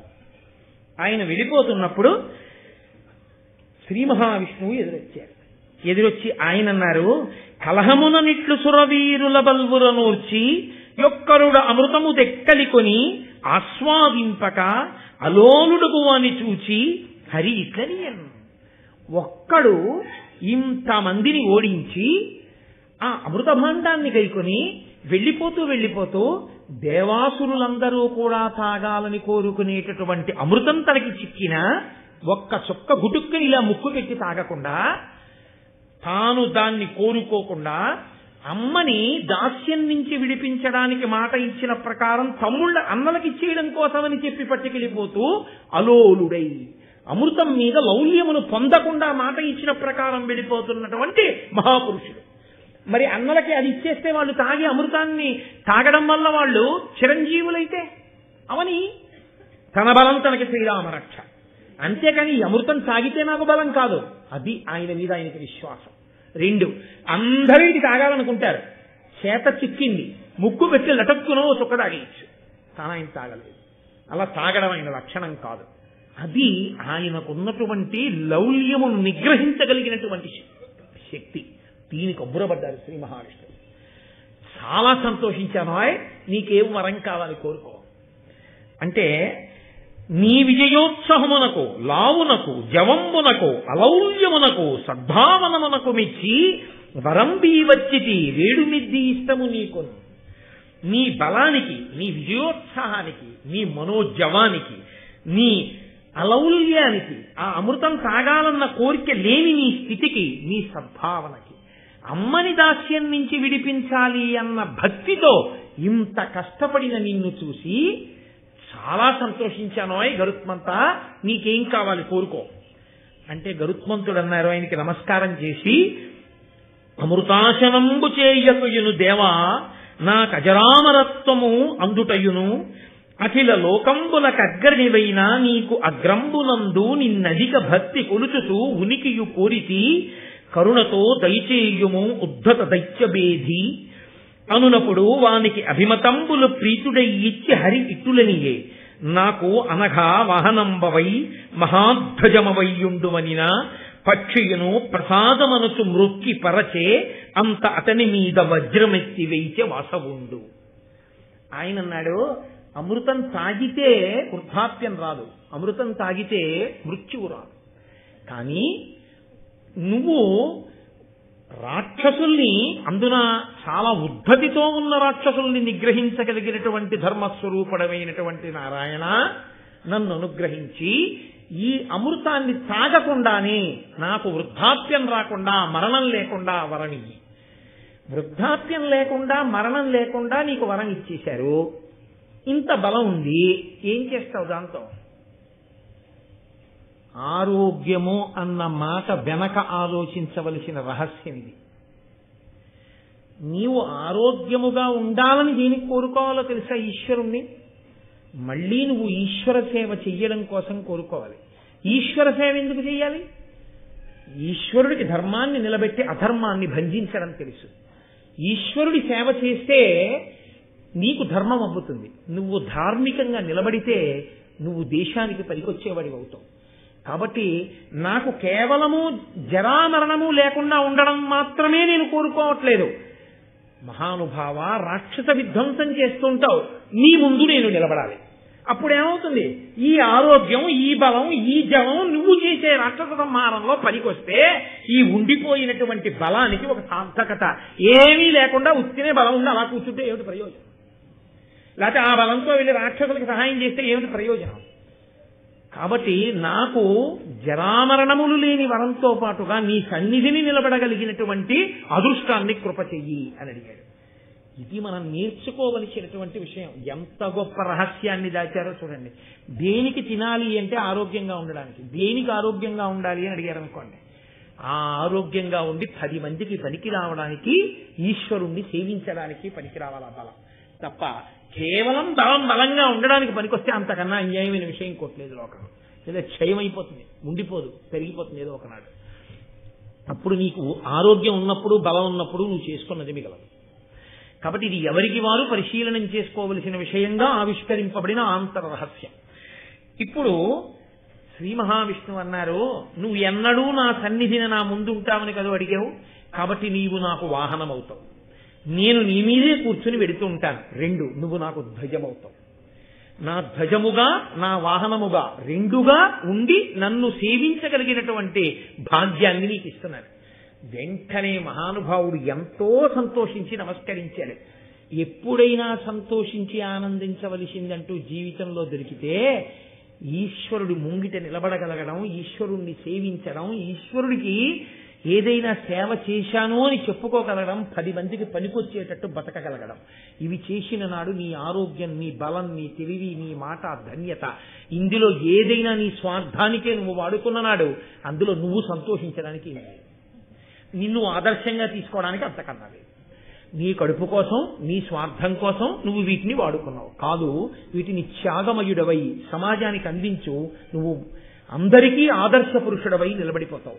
ఆదర్శ పురుషుడిగా నిలబడి ఎలా బతకాలో గరుత్మంతుడు ఈశ్వరుడి ముందు నిలబడి మనకి చూపిస్తూ ఉంటాడు. గరుత్మంత దర్శనం చేస్తే కానీ లోపలికి వెళ్ళంగా దర్శనానికి, ఆయన్ని చూడగానే మనకి ఆయనలా నిలబడాలన్న కోరిక లోపల పొటమరిస్తే ఆనాడు జన్మధన్యం తప్ప కేవలం గరుత్మంతుడికి నమస్కారం చేసి వెళ్ళడానికి గరుత్మంతుడికి నమస్కారం చేయడం అభ్యున్నతి హేతువు అని నేను అనుకోవట్లేదు. బహుశः గరుత్మంతుడు ఆ బుద్ధి తర్వాతి కాలంలో కల్పిస్తాడేమో, కల్పించి రక్షిస్తాడని చెప్పవలసి ఉంటుంది తప్ప ఏ ప్రయోజనం ఉండదా నమస్కారానికని సిద్ధాంతీకరించకూడదు. కాబట్టి ఇప్పుడు ఆ గరుత్మంతుడు కోరుకున్నటువంటి వరాన్ని ఇచ్చారు. కానీ ఇంద్రుడు మాత్రం తన కర్తవ్య నిర్వహణ తాను చేయాలి కదండి. అందుకని తనని అక్కడ ఉన్న రక్షకులు ఓడిపోయారు, అమృత భాండాన్ని తీసుకుపోతున్నాడు. అందుకని వజ్రాయుధాన్ని ప్రయోగించాడు. ఇప్పుడు ఆ వజ్రాయుధపు అంచులు మెరిసిపోతూ అది గరుత్మంతుడికి దగ్గరగా వెళ్ళింది. గరుత్మంతుడు ఒక నవ్వు నవ్వి అన్నాడు, నువ్వు వచ్చావు మంచిదే, పాపం ఇంద్రుడు విడిచిపెట్టాడు, నీ బలం ఇతరుల మీద చూపించు. నా దగ్గరికి వచ్చి నన్ను కొడితే నీకేం వస్తుంది? నువ్వేమీ చెయ్యలేవు. కానీ నువ్వు ఏమీ చెయ్యలేకపోయావనుకో నీకు కాదు అవమానం. ఎవరికి అవమానమో తెలుసా? నిన్ను దేంతో తయారు చేశారు? దధీచి మహర్షి యొక్క ఎముకలతో తయారు చేశారు. దధీచి మహర్షి యొక్క ఎముకలు దేంతో తయారు చేయబడ్డాయి? బ్రహ్మజ్ఞానాన్ని అంతటినీ ఆయన ఎముకలలో దాచుకున్నాడు. అంత గొప్ప స్థితి పొందిన ఎముకలు కాబట్టి ఆ ఎముకలతో వజ్రాయుధాన్ని తయారు చేశారు. ఇప్పుడు వచ్చిన వజ్రాయుధం ఏమీ చెయ్యలేకపోతే ఈ అవమానం ఎవరికి వెడుతుంది? దధీచి మహర్షి యొక్క ఎముకకి వెడుతుంది. అటువంటి మహానుభావుడు అవమానింపబడ్డం నాకు ఇష్టం ఉండదు. అందుకని ఒక పని చేయి, ఒక ఈక ముక్కని దింపి వెళ్ళిపో, అంతకన్నా నువ్వేం చేయలేవు. ఇప్పుడు ఆ వజ్రాయుధం ఆయన మాట మన్నించి ఒక ఈక ముక్కని కోసి వెళ్ళిపోతే అక్కడ ఉన్న ఋషులు, దేవతలు అందరూ అన్నారు, అమ్మ బాబోయ్, ఆ రెక్కలేమి, ఆ ఈకలేమి, ఆ బలమేమి, లోకంలో అన్నిటికన్నా తేలిగ్గా తీసి పారేసేటప్పుడు ఏమంటారంటే వెంట్రుక ముక్క అంటారు. గరుత్మంతుడి వెంట్రుక ముక్క ఆయన అనుగ్రహిస్తే వజ్రాయుధం చెప్పింది. ఏమి బలం రా, ఏమి ఈకలరా, ఏమి రెక్కలరా, కాబట్టి ఈయన్ని మేము సుపర్ణుడు అని కీర్తిస్తున్నాం అన్నారు. అప్పుడు గరుత్మంతుడికి సుపర్ణుడు అని బిరుదునామం వచ్చింది. ఆ వజ్రాయుధం వెనక్కి వెళ్ళిపోయి ఆయన వెళ్ళిపోతున్నాడు అమృతభాండంతో. ఇంద్రుడు పరుగున వచ్చాడు. వచ్చి అన్నాడు, నిరుపమాన శౌర్య నీతోడి చిలిమి చేయంగా నాకభీష్టమైన ఎదియు ఇట్టి విక్రమంబు ఇట్టి సామర్థ్యంబు కలదే ఒరులకి జగమునందు. మహానుభావ, ఏమి బలం, ఏమి పరాక్రమం, ఏమి శౌర్యం లోకంలో ఎవరికైనా ఉందో? నీతో నేను స్నేహం చెయ్యాలనుకుంటున్నాను. కాబట్టి ఇక మన ఇద్దరం శత్రువులం కాదు, మన ఇద్దరం చాలా స్నేహశీలురమై మనం జీవిద్దాం. అసలు యథార్థములకు ఇద్దరు కశ్యప ప్రజాపతి బిడ్డలే కదండి. కాబట్టి ఇంద్రుడు అడిగాడు, నీకు అమృతం అక్కర్లేదు, నువ్వు తాగనన్నావు. అమృతము వలన ఏదొస్తుందో అది విష్ణువు దగ్గర వరంగా పొందేశావు. మరి ఇప్పుడు ఈ అమృతం నీకెందుకు? అమరుడవు, అజరుడవు, అజితుడవు, అమేయుడవు, నీకు అమృతమది ఏల ఖగోత్తమ. దీని ఒరులకిచ్చిన అమరులకును వా రసాక్షులవుదురు పోరం. నీవు చూస్తే అమరుడవు, నీకు మృత్యువు లేదు. అజరుడవు, నీకు వృద్ధాప్యం రాదు. అజితుడవు, నిన్నెవ్వరూ కూడా ఓడించలేరు. అమేయుడవు, నీ బలం ఇంత లెక్క పెట్టడం ఎవరికీ సాధ్యం కాదు. కాబట్టి నీకు అమృతం ఎందుకు అక్కర్లేదు. అక్కర్లేని అమృతాన్ని నువ్వు పట్టికెడితే వచ్చే ఉపద్రవం ఏమిటో తెలుసా? నువ్వు ఎవరికో ఇవ్వడానికి పట్టికెడుతున్నావు. ఇప్పుడు వాళ్ళకి పట్టికెళ్ళి ఇచ్చేస్తే వాళ్ళ అమృతం తాగేస్తారు. వాళ్ళు ఎటువంటి వాళ్ళో మాకు తెలియదు, నువ్వు ఎవరికి ఇస్తావో తెలియదు. వాళ్ళు దేవతలు నిగ్రహించడానికి వీలు లేని వాళ్ళు అయిపోతారు. ఇప్పుడు వాళ్ళు పాపబుద్ధి కలిగిన వాళ్ళు, అధర్మాచరణము కలిగిన వాళ్ళు అయిన వాళ్ళై నువ్వు పట్టుకెళ్ళి ఇచ్చి వాళ్ళు తాగేస్తే, వాళ్ళని మేము నిగ్రహించలేకపోతే, ఆ సంతానము లోకంలో పెరిగిపోతే, అధర్మము జడలు విప్పి నాట్యం చేస్తే, అమృతం నువ్వు ఇచ్చిన కారణం చేత లోకంలో ధర్మం పాడైపోతే, నువ్వు తాగకపోయినా నీకు ఇన్ని గుణాలున్నా నువ్వు చేసిన తప్పు వల్ల లోకంలో ధర్మం పోవా? దేవతల్ని నువ్వు ఇబ్బంది పెట్టవా? కాబట్టి దేనికి పట్టుకెడుతున్నావు అమృతాన్ని నాకు చెప్పు. చెప్పి నీకేం కావాలి కోరుకో, అది నేను నీకు ఇస్తాను అంటే, నీ ఒరులకు ఈ అమృతం వీవలదు, నాకు మగుడనిచ్చిన నీకిష్టావాప్తియగు విధంబే కావించద అనినా హరికి గరుడండనియన్. నీకు కావలసినదేదో నువ్వు అడుగు, ఆ వరం నీకు నేను తీర్చేస్తాను, నేను చేసి పెడతాను. కానీ ఈ అమృత భాండం మాత్రం ఇవ్వకు. ఎవరికి పట్టుకెళ్ళిద్దాం అనుకుంటున్నావో వాళ్ళకి ఇవ్వకు, ఇబ్బంది వస్తుంది అంటే. గరుత్మంతుడు అన్నాడు, నేను మా అమ్మని దాస్యం నుంచి విడిపించుకోవడం కోసమని అమృతం తెచ్చిస్తానని పాములకు మాట ఇచ్చాను. ఎక్కడి వరకు వాళ్ళు నన్ను అడిగారు? అమృతం తెచ్చి ఇమ్మని అడిగారు, సాగించమని నన్ను అడగలేదు. కాబట్టి పట్టుకెళ్ళి ఇచ్చేస్తే నా దాస్యం వదిలిపోతుంది. నువ్వేం చేస్తావు? అందకూడని వాళ్ళకి అందకూడదని కదా నువ్వు అనుకుంటున్నావు. వాళ్ళకి అందకూడదని నువ్వు అనుకుంటే నేను పట్టుకెళ్ళి అక్కడ పెట్టి స్నానం చేసి వచ్చి తాగండి అని చెప్తాను, అమృతం కాబట్టి. వాళ్ళు స్నానం చేయడానికి వెళ్ళినప్పుడు అమృతం నువ్వు తెచ్చేసుకో నీ బలంతో. మా అమ్మ దాస్యము పోతుంది. అయోగ్యులు వాళ్ళైతే వాళ్ళకి అందకుండా నువ్వే చేసుకో. ఆయన చాలా బాగుంది, పూనా ఉపకారం వచ్చింది. పట్టుకెళ్ళి గబాన నువ్వే వాళ్ళందరినీ చేతులు పట్టండి, నువ్వు నోళ్ళు తెరవండి పోసి అక్కడ పెట్టి స్నానం చేయండి. నేను కాగల కార్యం రఘులు చూసుకుంటారు, నేను చూస్తాను, పట్టుకుపోతాను, చాలా సంతోషం అని ఆయన అన్నాడు. గరుడుని యొక్క శక్తి చాలా గొప్పది అని చెప్పి నాకు ఇప్పుడే బృహస్పతి చెప్పాడు. నేను చూశాను. మహానుభావ, అసలు నీ శక్తి ఎటువంటిదో ఒకసారి వినాలనుకుంటున్నానయ్యా. ఇప్పుడు యుద్ధం మాత్రమే చూశాను, ఒక్కసారి నీ శక్తి ఎంతటిదో చెప్పు. ఇది గరుత్మంతుని యొక్క గొప్పతనం. సుందరకాండలో హనుమ ఎలా చెప్పుకోరో అలాగే గరుత్మంతుడు కూడా చెప్పుకోడు. ఆయన అన్నాడు, పరనిందయు ఆత్మగుణోత్కర పరికీర్తనము చేయగా ఉచితమే సత్పురుషులకు అయినను నీకచ్చెరువుగా నా కల తెరంగు చెప్పేద ప్రీతి. లోకంలో ఎక్కడైనా తన్ని తాను పొగుడుకోవడం, ఇతరుల్ని నింద చేయడం, ఈ రెండు చెయ్యొచ్చయా? రెండు చంపడం చావడంతో సమానం. కాబట్టి అలా నా బలం ఇంత గొప్పదని నేను ఎలా చెప్పుకుంటాను? చెప్పుకోకూడదు. కానీ పెద్దవాడివి, దేవలోకాధిపతివి, నువ్వు అడిగిన తరువాత చెప్పాలి. నా బలాన్ని వినయంతో చెప్తున్నాను తప్ప అతిశయంతో చెప్తున్న వాడిని మాత్రం కాదు. నువ్వు అడిగావని చెప్తున్నానంటే విను, చెప్తాను. స్థావర జంగమ ప్రవితంబగు భూవలయంబునెల్లా నా లావున భూని తాల్తూ అవిలంఘ పయోధి జలంబులెల్లా రత్నావళితోన చల్లుదు బృహన్ నిజపక్ష సమీరణంబునన్ దేవగణేశ ఈ క్షణమ తిమ్రని వస్తు ద్రివిష్టమంబులన్. నా బలం ఎంతటిదో నీకు చెప్తాను విను. స్థావర జంగమములతో అంటే కదిలే ప్రాణులతో కదలనిటువంటి వాటితో ఉన్న ఈ భూమండలాన్నంతటినీ కూడా నా లావున భూనిదాల్తూ అంటే కదలనివి కొన్ని ఉంటాయి, అరణ్యాలు పర్వతాలు ఇలాంటివి. కదిలేవి కొన్ని ఉంటాయి ప్రాణులు. కదిలే వాటితో కదలని వాటితో కలిపి ఈ భూమినంతటినీ ఎక్కేసి నా రెక్కల మీద పెట్టుకుని తిప్పేస్తాను. కాదు, ఈ సముద్రాలలో సముద్ర గర్భంలో రత్నాలుంటాయి. నేను సముద్రాల దగ్గరికి వెళ్లి రెక్కలిలా అల్లారిస్తే ఆ నీళ్లు రత్నాలతో సహా భూమి మీదకి ఎగిరి పడిపోతాయి, చల్లాచెదరైపోతాయి. ఇంకేముండదు అక్కడ అడుగుని చూడడానికి. కనీసం నీళ్లు చిమ్ముకుపోయిన తర్వాత అడుగున రత్నాలు కూడా కనబడవు, రత్నాలు కూడా ఎగిరి పడిపోతాయి. కాదు, 3 లోకములను క్షణంలో తిరిగి వచ్చేస్తాను. అది నా బలం. అంతకన్నా ఏం చెప్పమంటావు? బాగుండదు భయ్. ఇంద్రుడు తెల్లబోయి చాలా సంతోషించి, మహానుభావ, నేను కూడా నీకో వరం ఇవ్వాలనుకుంటున్నాను. ఇంత గొప్పవాడివి, నేను మీతో మనవి చేశాను కదా, దేవతలకు అది లక్షణం. వాళ్ళు ప్రసన్నులై కనబడితే వరం ఇవ్వకుండా ఉంటారు. కాబట్టి నీకు నేను వరం ఇవ్వాలనుకుంటున్నాను, కోరుకో. మీరు జాగ్రత్తగా ఆలోచించండి. గరుత్మంతుడికి వరం ఇవ్వగలిగిన వాడా దేవేంద్రుడు ఇప్పుడు అసలు? కానీ వరం పుచ్చుకోకుండా వెళ్ళిపోవచ్చా గరుత్మంతుడు? ఇప్పుడు దేవతలు కనబడిన తర్వాత అడిగి తీరాలంటే వాళ్ళు ఒప్పుకోరు, అది వాళ్ళ ధర్మం. వాళ్ళ ధర్మాన్ని నేను పాడు చేసి వెళ్ళిపోయాడు అనుకోండి, అసహ్యంగా ఉంటుంది. కాబట్టి అడగాలి. అడగడానికి ఇంద్రుడు అనుగ్రహిస్తే తప్ప తాను పొందలేనిది ఏముంది ఆయనకి? శ్రీమన్నారాయణుడికే వాహనమైన వాడు, ధ్వజమైన వాడు, అమృతం తాగకుండానే జరామరణములు లేనివాడు, సహజముగా ఇంత బలమున్నవాడు, ఇటువంటి వాడికి ఇంద్రుడేమి ఇవ్వాలి కనుక. కానీ వినయం ఉన్నవాడు అడగగలిగినది అడిగాడు గరుత్మంతుడు. అది ఆయన వినయం అంటే. ఇక్కడ నిజంగా చాలా చాలా గొప్ప విషయం ఇది. చదువుతున్నప్పుడు ఎంత సంతోషం కలుగుతుందో, ఎంత ఆనందం కలుగుతుందో నిజంగా. నేను ఒకనకొకప్పుడు ఒక విషయం చూశాను. ఇన్స్పెక్షన్స్కి వస్తుంటారు ఆఫీసర్స్.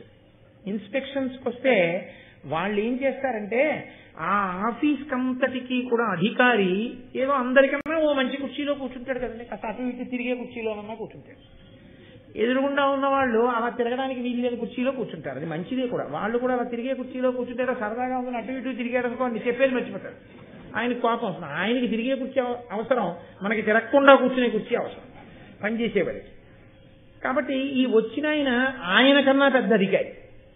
ఆయన వచ్చాడు. వస్తే ఈయన లేచి కూర్చోండి అన్నాడు. ఆయన అన్నాడు తప్పు, ఇక్కడ పరిపాలన కొరకు ఈ కార్యాలయం, ఈ కార్యాలయానికి అధికారివి నువ్వే.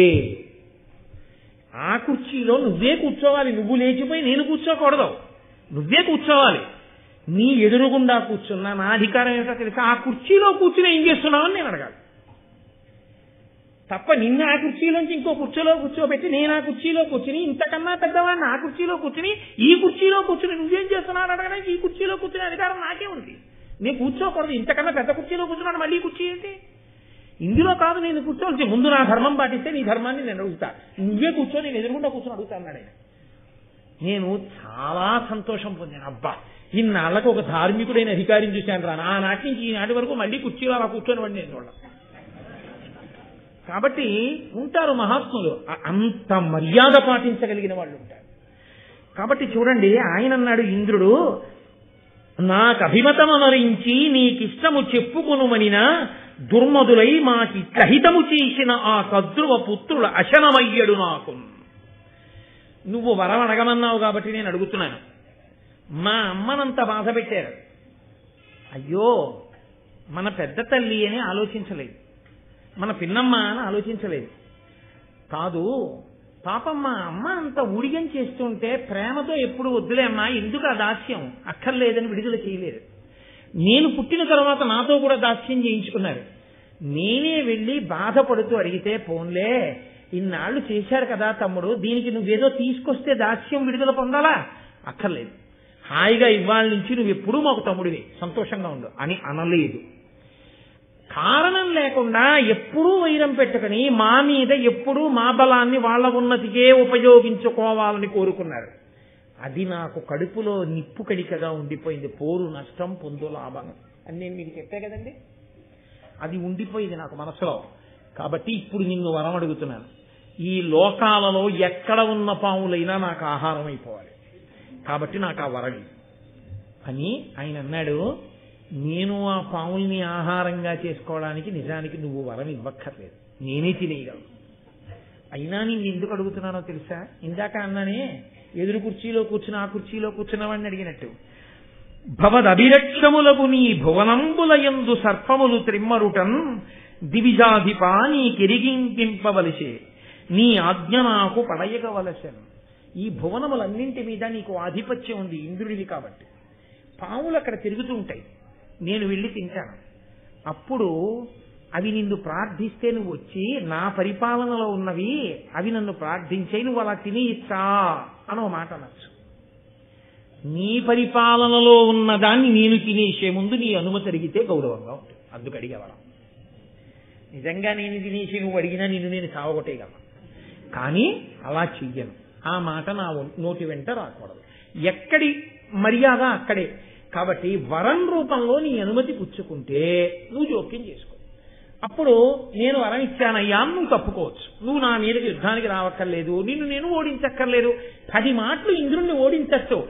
కానీ నాకన్నా ముందు పుట్టినవాడివి, దేవలోకాధిపతివి, నిన్ను అస్తమానం అగౌరవం చేసి నాకేం గౌరవం అయ్యా? పెద్ద స్థానంలో ఉన్నవాడిని గౌరవించాలి, కానీ ఆయన్ని అగౌరవపరచడం నాకు గౌరవమా? కాబట్టి వద్దు. కాబట్టి అనుమతి నిన్ను ఎందుకు అడిగానో తెలుసా? భవిష్యత్తులో 10 మాటలు నేను నీ జోలికి వచ్చానన్న అపనింద నాకు ఉండకూడదు. అనుమతి అడిగి తినేశాననుకో కూడా ఉండదు. బలం లేక కాదయ్యో, అంతర్లేను. నిజంగా వినయానికి పెద్ద మనసులు ఎంత పొంగిపోతాయండి, పెద్ద హృదయాలు ఎంత ఆనందపడిపోతాయి. కాబట్టి ఇంద్రుడు అన్నాడు, చాలా సంతోషం, తప్పకుండా తినేసి నీకు ఆహారంగా ఇచ్చేస్తున్నాను. ఇప్పుడు ఆయన అమృత భాండాన్ని తీసుకొచ్చి అక్కడ ఒక పెద్ద దర్భలతో చేయబడినటువంటి ఒక వీధి, ఒక చిన్న పరుపు లాంటిది ఒకటి ఉంది. అక్కడ అన్ని దర్భలతోటే తయారు చేయబడి ఉందో చాప లాంటిది. దాని మీద ఆ అమృత భాండాన్ని పెట్టాడు. పావులన్నీ గబగబా సంతోషంగా వచ్చేసి తాగేస్తాం అన్నాయి. అంటే ఆయన అన్నాడు, అనిమిషనాథ సుగుప్తమైన అమృతము తెచ్చి మీకు నిశ్చితి అస్మజ్జననీ దాస్యము వాచెను దినకర పవనాగ్ని తుహిన దీప్తుల కరిగాన్. ఇది చిన్నతనంలో అమ్మ చెప్పిన మాట పిల్లల మనసులో నాటుకుపోతుందనడానికి గుర్తు ఇదే. అమ్మ వెళ్ళేటప్పుడు ఏం చెప్పింది? నిన్ను చంద్రుడు రక్షిస్తాడు, నీ శరీరాన్నంతటినీ సూర్యుడు రక్షిస్తాడు, అగ్ని రక్షిస్తాడు, వాయువు రక్షిస్తాడంది. అమ్మ అన్న మాటే నన్ను రక్షించింది. అమ్మ అంది కాబట్టి వాళ్ళందరూ రక్షించడం అంటే వాళ్ళు నా చేతిలో ఓడిపోయినట్టు వెళ్ళిపోయారు, అడ్డు రాకుండా. అది మా అమ్మ మాటకి గుర్తు. మా అమ్మ ఏ మాట అందో మా అమ్మ మాటే సాక్ష్యం. కాబట్టి వాళ్ళు నన్ను రక్షించారు, కాబట్టి వాళ్ళు ఎప్పుడూ రక్షకులుగా నిలబడతారు. వెంటనే ఆయన ఏమన్నాడో తెలుసా అండి? అమ్మ మాట పిల్లలకి ఎంత తలకెక్కుతుందనడానికి మహాభారతంలో పద్యం సాక్ష్యం. ఆయన అన్నాడు, ఆ నలుగురినే సాక్షులుగా పెట్టాడు. చంద్రుడు, సూర్యుడు, అగ్ని, వాయువు సాక్షులుగా చెప్తున్నాను. ఇంద్రుడి చేత రక్షింపబడే అమృతాన్ని ఇమ్మని మీరు అడిగారు, నేను పట్టుకొచ్చి మీకు ఇచ్చాను. అయిపోయింది నా కర్తవ్యం. కాబట్టి ఇప్పుడు మా దాస్యం వదిలిపోయిందా లేదా? వదిలిపోయింది. కాబట్టి ఇప్పుడు నేను మా అమ్మ మీకు దాసులం కాదు. ఈ అమృతాన్ని మీరు అలా ఎలా పడితే అలా వచ్చి తాగేయకూడదు. స్నానం చేసి చక్కగా ఆభరణములు పెట్టుకుని వచ్చి తాగేసేది. అలాగే తాగేస్తాం తమ్ముడు, చాలా సంతోషం, మీకు అదృష్టం ఉంటే చేసుకోండి అని మనసులో అనుకుని ఆయన వెంటనే తన మూపున అమ్మని కూర్చోబెట్టుకుని, అమ్మా నీ దాస్యం అయిపోయింది అన్నాడు. ఎంత సంతోషపడిపోయిందో తల్లి. ఆ తతమక్షమారుత అని కదా ఆ రెక్కలు అల్లారుస్తూ అమ్మని ఎక్కించుకుని వెళ్ళిపోయాడు. వీళ్ళు గబగబా స్నానం చేద్దామని సముద్రం దగ్గరికి వెళ్ళారు. వెళ్ళి ఆ జలాశయం దగ్గరికి వెళ్ళి స్నానం చేసి వస్తున్నారు. వెళ్ళిపోతూ గరుత్మంతుడు ఇతరులకు కనపడకుండా తనకి మాత్రం కనపడేటట్టుగా నిలబడిన ఇంద్రుడికి ఒక నమస్కారం చేసి సౌజ్ఞ చేశాడు. వాళ్ళకి చెప్పారు స్నానానికి వెడతారు, నేను వెడుతున్నాను, నీ పనులు చేసుకో. వాళ్ళు స్నానానికి వెళ్ళారు. ఇంద్రుడు వచ్చి అమృత భాండాన్ని పట్టుకుని మళ్ళీ దేవలోకానికి పట్టుకెళ్ళిపోయి రక్షణలో పెట్టేశాడు. ఈయనంటే తేగలిగాడు, వాళ్ళు తెచ్చుకోగలరా? వాళ్ళు తెచ్చుకోలేరు. అక్కర్లేని పేరాశలకు పోవడం అంటే అదే. ఇప్పుడు వాళ్ళు స్నానం చేసి వచ్చేటప్పటికి అమృతభాండం అక్కడ లేదు. అమృతభాండం అక్కడ లేదు కాబట్టి కనీసం అమృతభాండాన్ని పెట్టిన ఈ దర్భలు నాకేద్దామన్నారు. ఆకులో పెట్టిన ప్రసాదం అంతా అయిపోయింది అనుకోండి, ఏమీ లేకపోతే అది చాలా గొప్ప ప్రసాదం అండి అన్నారు అనుకోండి, ఆకు తినేస్తాడు. ఎందుకంటే ప్రసాదం పెట్టిన ఆకు అది పవిత్రమే కాబట్టి ఆకు పడేయడం ఎందుకండి అని చెప్పి ఆకు తినేస్తాడు. పూర్వం ఎవరు అన్నది నేను చెప్తే బాగుండదు, సోత్కర్ష కింద ఉంటుంది. పరిసేచనం చేసి నైవేద్యం చేశాం కదా అని భోజనం చేసే ముందు ఆకులు కూడా లవంగ మొగ్గలతో కుట్టుకుని లేత తమలపాకుల విస్తట్లో భోజనం చేసి ఏదీ ఈశ్వర నివేదనం చేయబడినటువంటి పాత్రతో సహా విడిచిపెట్టకూడదని చిట్ట చివర తమలపాకులు లవంగ మొగ్గలతో కుట్టినటువంటి ఆ విస్తట్ని కూడా ఇలా మడత పెట్టేసి నోట్లో వేసుకుని వెళ్ళిపోయాడు ఒక మహానుభావుడు. అలా వాళ్ళు ఇది అమృతం పెట్టిన దర్భలు కదా అని నాకితే దర్భల యొక్క అంచులు చాలా సూదిగా పదునుగా ఉంటాయి. ఆ నాలుకలన్నీ చీరుకుపోయి 2 నాలుకలయ్యి.